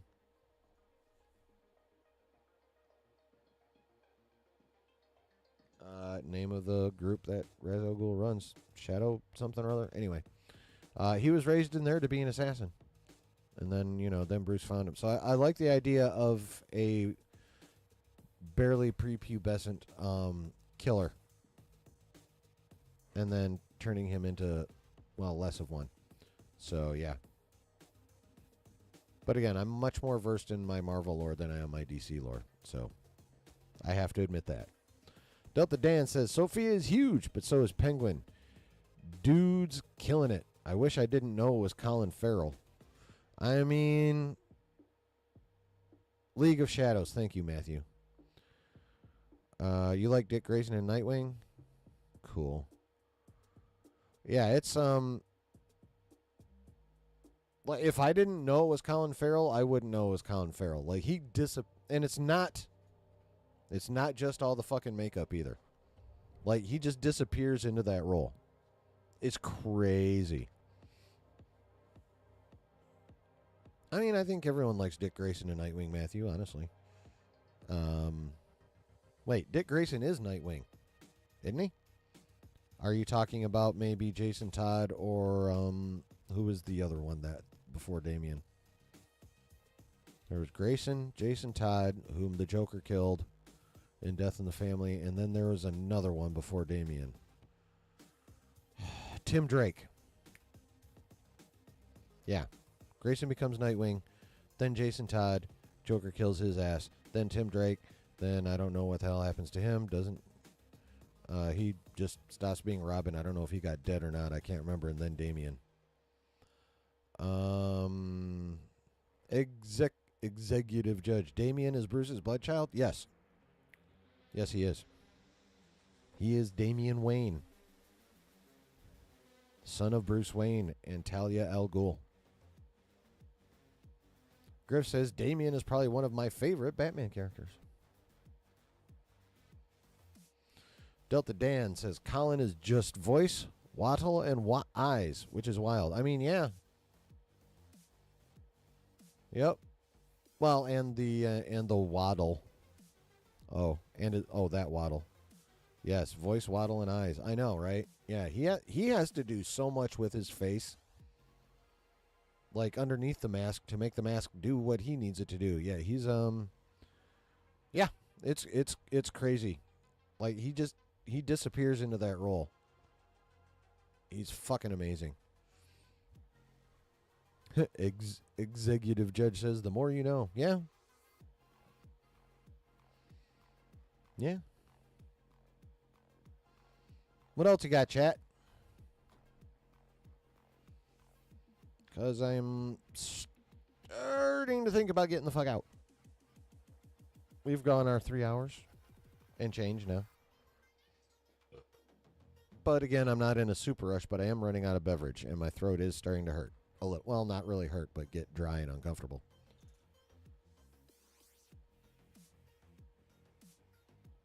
So, but I am here for you if you have more you want to talk about, of course. You'll just have to pause while I find more beverage. That's all.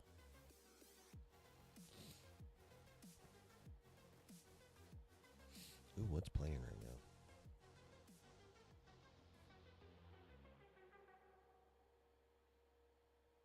The end of a song.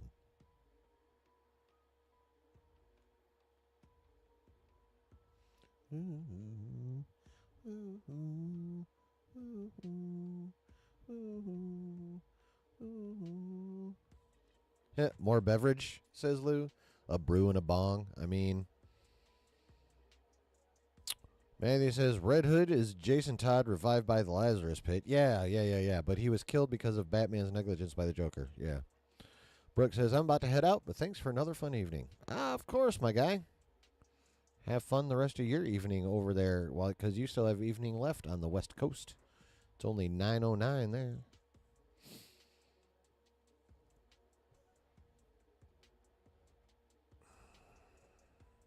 Yeah, let me go get something to drink. I'll turn the music up. Hang out. Don't go nowhere.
Okay. Oops. Music.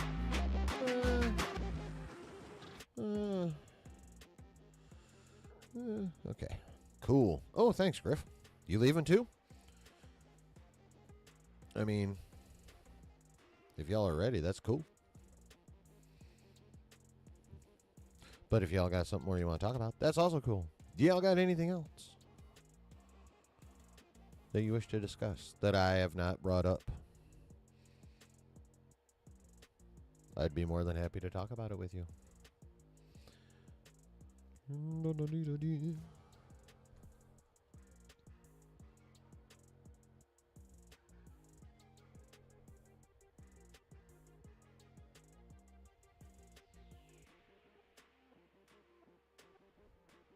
I think this is one of my favorite beats on this playlist.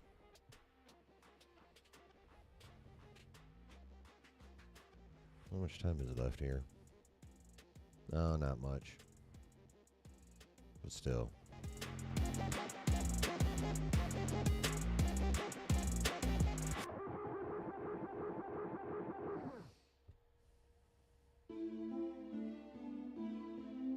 Yeah. Oh, cool.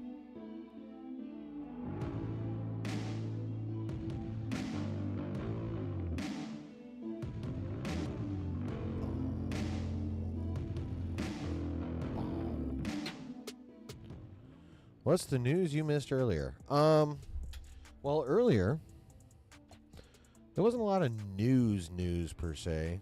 There's more opinion. Like when it comes to crypto, the superdog. First of all, even since I was a kid, I've never liked the concept of a super pet. Not even as a kid did I like it. I just wanted my superheroes. I don't need any of that distraction. So there's that. And then there's also the fact that the James Gunn allegedly decided to, at least according to himself, didn't have crypto in the script until he adopted a shelter dog, which, I mean, so far as that goes, I'm glad he did. The dog he has now is in a complete pile of shit situation, and whoever had that dog in that situation needs to be put through the absolute worst of any invented medieval torture for months. Yeah. I'm not sipping on anything special, Griff. I found some Sprite. So, yeah. And on top of that, I think it's too much too soon. I mean, he's already got that movie full of characters. Yeah, I just, it's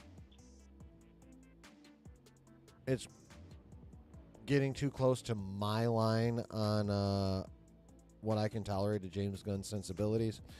I just don't like it. You hated the idea of a superhero familiar, says executive judge. Yes, even as a kid. Yeah, never been a big fan of it. Never. Delta Dan says YouTube needs to step their motherfucking game up on mobile chat. Well, what's that? I mean, talking on your phone? I mean, it is. I mean, it ain't great, but it ain't the worst.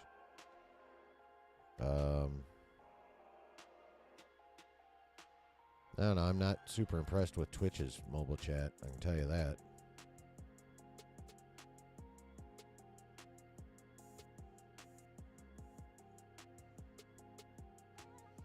But let's see. What else did we talk about? Oh, we talked about Agatha. Again, wasn't really news. Just going over the episode and what we thought was, what we thought was cool and significant and that kind of shit. What we think may or may not happen going forward. How we're all hoping that they actually they managed to stick the landing in the finale of this one, which, by the way, is in 2 weeks.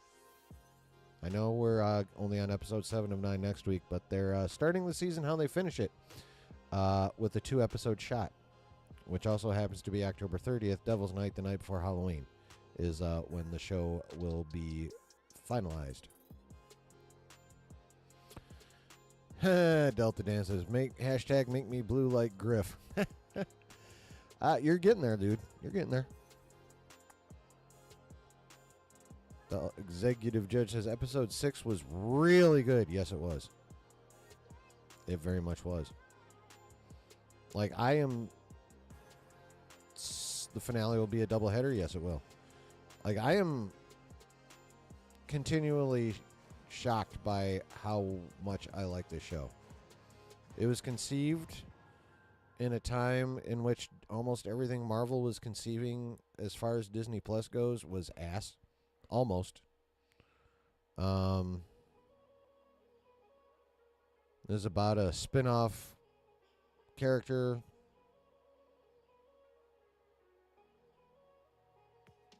that I thought was cool in WandaVision, but overall wasn't like, oh yay, more Agatha.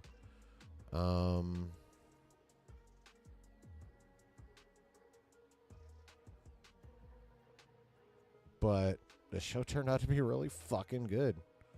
Like, I'm impressed. Only for now, Dan. Only for now. Sorry, buddy. Sorry. You're like right there, though. Executive Judge. If they stick the landing, this will probably be my second favorite Disney Plus Marvel show behind Loki.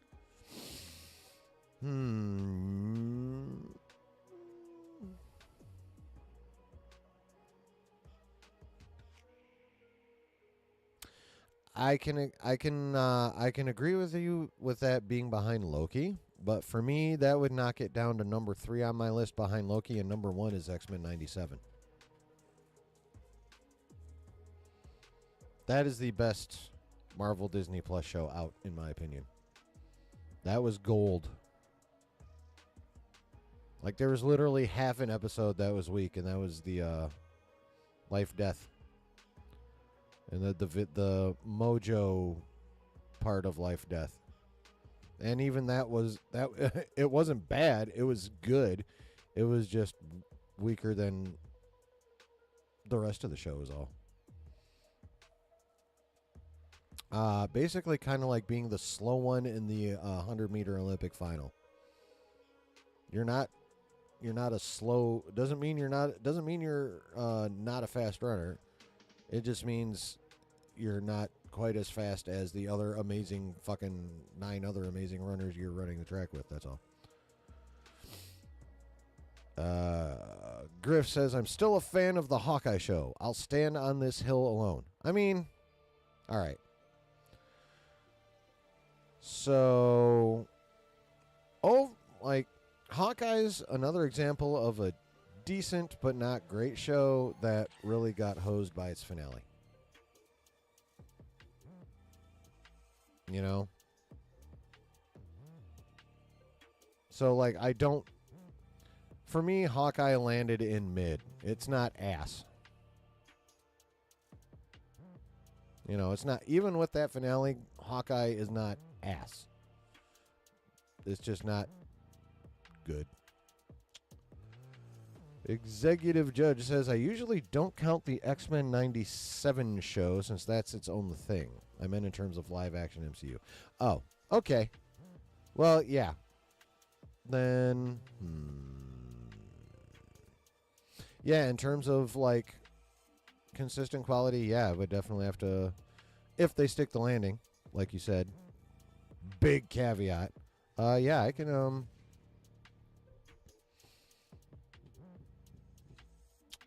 I can actually agree with that. 6. What do you mean 6, Dan? What's the context, bruh? What are you talking about? Oh, by the way, Executive Judge. I'm going to refresh my screen. You don't appear to have hit the subscribe button yet, sir. Your Honor. Because my count has not changed. So, do it! Oh, Hawkeye show, you're giving that a 6? Yeah, 6 or 7. Probably closer to a 6.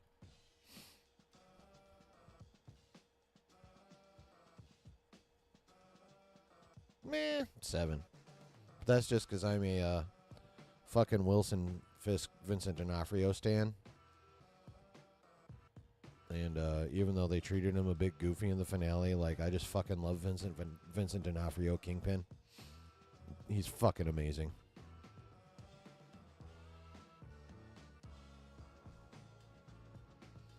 Push the subscribe button, Your Honor.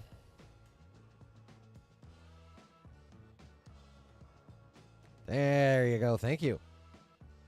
Thank you. I was talking to Executive Judge, Buster. I know you've been subscribed. And I thank you. And I thank you also, Your Honor. I appreciate you. In case anyone wants to, I'm really. The year's almost over. I'm probably not going to get to 300, but I might, and I want to. I'm still trying to hit 300 by the end of the year. Got a couple months. Oh, he did, Griff. You got her. And I appreciate it. Don't forget to hit the notification bell and start checking out the content. But yeah, that's my goal.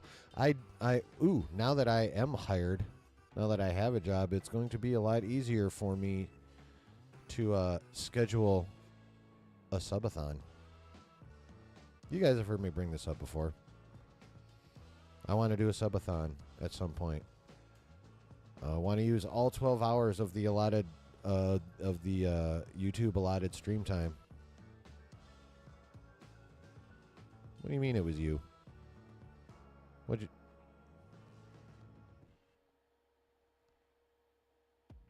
The hell?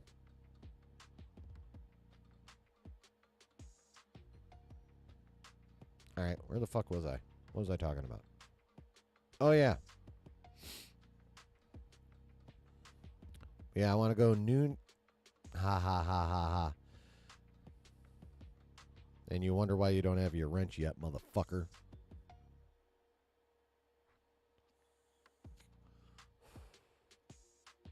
Anyway, but yeah, I want to go. Now that I have a regular ass job with a steady ass income, I'm gonna carve out a Saturday, and I'm gonna start at noon, and I'm gonna go to midnight, and I'm gonna try and rack up fucking subs, and I'm gonna need your guys' help to spread the word whenever I decide to get that on. Yeah. So, but that's down the road.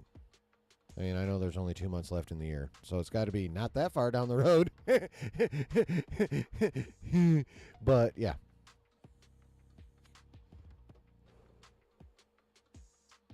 So, that's definitely something that's in my brains, percolating.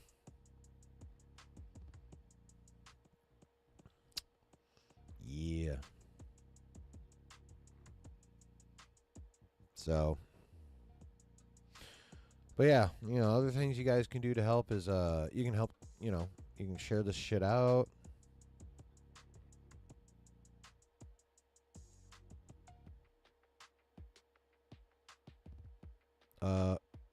Did the Buffalo Bills do something?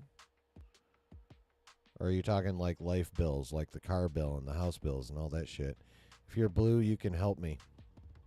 Oh, so now it's blackmail. It's treason then. It's treason then. Fucking. You know what?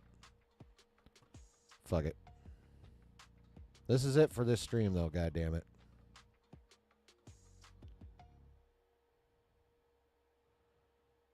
Alright, type something, motherfucker. But I expect you to honor your part. If you get a tool, I expect you to work. I'm saying that because you have to have a 9 to 5 now to support myself. Yeah.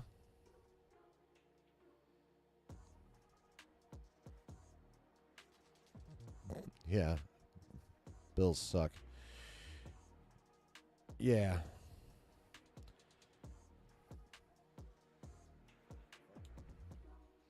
But, I mean, in a way,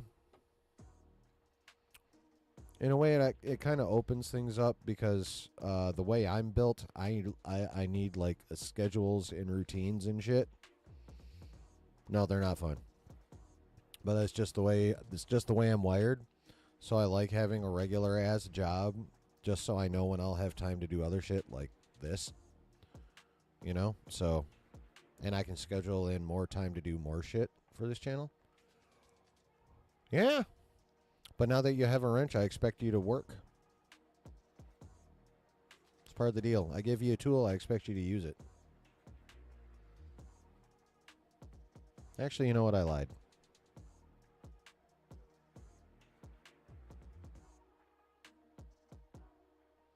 You're not the only one that's put in work. Lou, type something. Bills have you out here working like crazy? Yeah.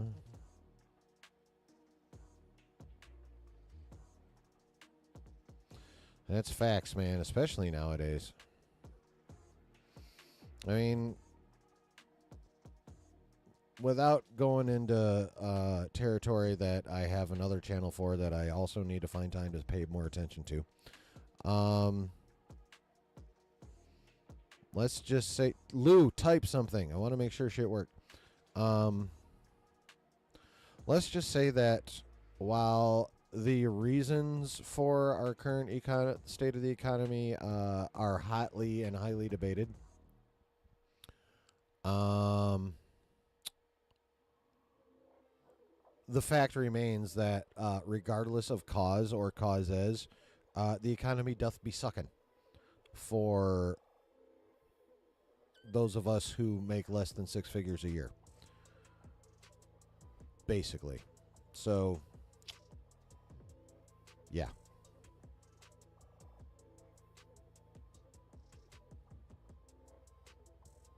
Yeah, you guys have blue now. I love you guys. You guys are the shit.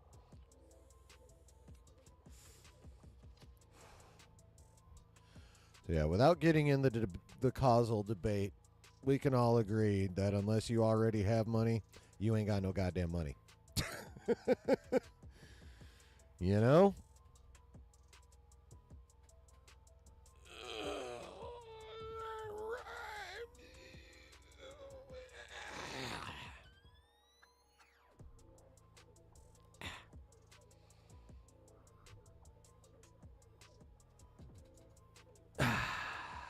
Stretchy, stretchy. Excuse me. Hold on. Excuse me some more. All right, Chad, anything else? I actually do have to get up and do shit tomorrow, unfortunately. Oh, yeah, I don't know if you guys... for those of you who were not in here at the beginning, Rob is actually coming to Michigan. He's got business here Monday through Wednesday, but he's coming in tomorrow, and we'll be hanging out. He's going to make food for everybody. It's going to be pretty dope, actually. So, but I got to get up and help prepare the house and shit. You know, so I do believe I'm a dip at this point in time. Get on out of here. But, yeah, so, while I'm not quite sure when my start date is because of the way they do orientation, I do have a job. So I'll be able to, like I said, I'll be able to kind of get back into an actual routine, which means I'll be able to schedule in and know when I'm going to be able to do this shit, you know, outside of streaming, of course. But, yeah. So, you know, do the usual things, guys, to help the channel out. To help with watch hours, just, you know, pick a stream and put it on mute while you're doing something else. Like if you sit down to watch a movie, mute your phone, pick a stream, play the stream while you're watching the movie. You know, turn one on your phone on mute when you go to bed. This 60-pound pitty is trying to jump in my lap, says Griff. I'm guessing she needs to go out. Yeah, probably. But on the other hand, give her... I love pitties. Give her lots of love from chillin', please. Appreciate that. So, yeah, you know. Mute a stream, turn it on in the background. I need watch hours as well as subs. Although I'm actually doing better on watch hours than I am subs in terms of hitting that, the lower, the lower AdSense tier, where you just don't get ad money, but you still get memberships and supers, which is what I really want anyways, memberships and supers. So, but yeah, share out my shit. Turn my shit on mute and let it play in the background while you do stuff that you actually care about. You know, all that kind of fun stuff. Hit subscribe, like, of course, on the stream and the videos. Leave comments if you're on the replay or if you're here live, just, kind of pop back in, drop a couple comments. Show YouTube that it should give me attention and show me to other people. Yeah. Oh, spam Josh's Discord. Yeah, that'll probably just annoy him. Which, I mean, in and of itself does have its appealing qualities. But, yeah. All right, so yes. Much love, everybody. Thank you for hanging out for so long, or hanging out even in the first place, whether you were active in the chat lurking or have actually watched this whole motherfucker on the replay. Appreciate you guys. Thank you very much. Wait a minute, Dan, have you subscribed? Were you subscribed before I refreshed my account? Because if, you hit the subscribe button on your way out while you're waving, you can finish the wave and right down on the subscribe button. See how that works? Just wave, point finger, tap. Josh likes being annoyed. I mean, he does. He is definitely a guy that is very good at the thriving in chaos shtick. You know what I mean? Duty calls. Yeah, literally and figuratively for you, Buster. But, yeah. So, much love and much gratitude to you all for hanging. And, you did? All right, cool. Thank you very much for that, Mr. Kirkwood. Appreciate you. Appreciate you. All right, everyone. Yes, Delta. Dan, thank you. You fucking better be, otherwise that wrench is gone, bitch. Yeah, so I probably actually won't do anything but hop in the Discord with Justin until Agatha's over, but after that I'm going to start my Wednesday night streams back up again. For sure. Anything else show-wise? Nope, that's about it. All right. For the 81st time, with probably about 20 more to go, thank you for being here. I appreciate your time and your attention and your participation. Y'all are fucking awesome. And, yeah, that's right. That's right, Delta Dan. That is right.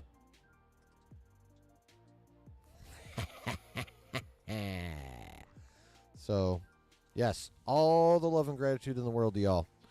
And we will see you next time. Peace.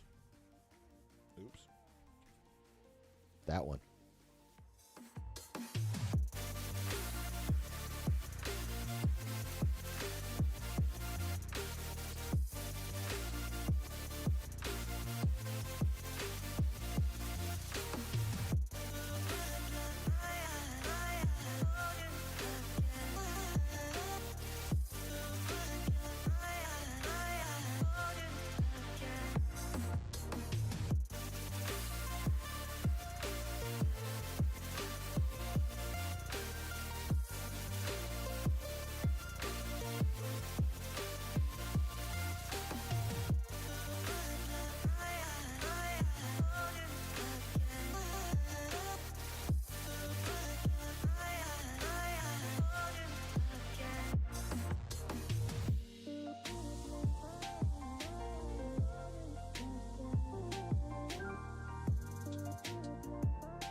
Did we have fun or fucking what, y'all?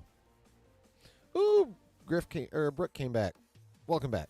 Matthew says, I gave you a thumbs up for not being a toxic grifter like 97% of YouTube nerd stuff, which I try to avoid like the plague, but the algorithm won't let me escape. I like chill people without an axe to grind. Well, thank you, Matthew. I mean, I'm definitely not a grifter. If I think something sucks ass and not proper care is being taken of the product, I will get a bit toxic and I will shit all over it, like the Acolyte, for example, or a lot of Star Wars, unfortunately. But I also give credit where credit is due, so I don't really. I mean, politically, I kind of have an axe to grind with certain people, but that's for my other channel. When it comes to the nerdy shit, I just tell it how I see it. If I think it's good, I will praise it. If I think it's bad, I will shit upon it. And that's just how I roll. So, but yeah, in terms of being a toxic grifter, no, not me. I hate them motherfuckers. And that goes for both ends, the toxic negatives and the toxic positive bastards. They're all blind. They're all narrow-minded. They're all idiots. Is the Penguin episode about to be super fire tomorrow? Oh, yes. Yes, it is. Yeah, it is coming up tomorrow night, 9 p.m. Eastern Standard Time on the HBO Max, or on the Max app. And HBO cable channel. Chris says, much love chilling. We always have a good time when we're chilling in the basement. Hell yeah, baby.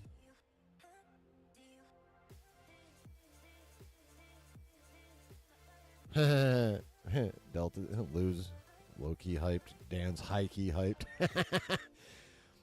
Even the grifters love Penguin. Yeah, well, the grifters loved X-Men 97 too. When something is, it's like I've said forever. God, this is like the longest post-credit I've ever done. Fuck it, I don't care. It's just all about quality production, writing, acting, story, character development, all that shit. Penguin nails every last bit of that shit. X-Men 97 nailed every last bit of that shit. And X-Men 97 is a lot more, just for emphasis, woke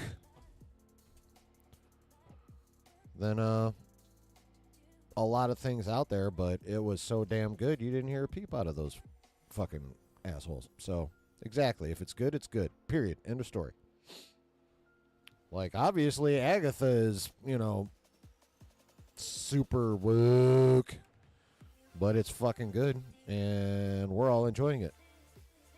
So, that's what it is. That's what it is. You know what else it is? Really and actually time for me to go. So, one mo again. Love y'all. Y'all have all my gratitude. And we'll see you next Saturday, and we'll talk to you on Wednesday. And I'll probably, and in the Discord. Oh, yes. Join the Discord and follow me on the TwitX. Both those links are in the description, and both this video and my general channel description. So check me out in both places, please, and thank you. And have a good rest of your weekend. Be safe going into the work week. And remember this one thing. Wherever you're at, and whoever you're with, or whoever you're with, either or, and or and. Regardless of the situation, always keep it nerdy. See ya!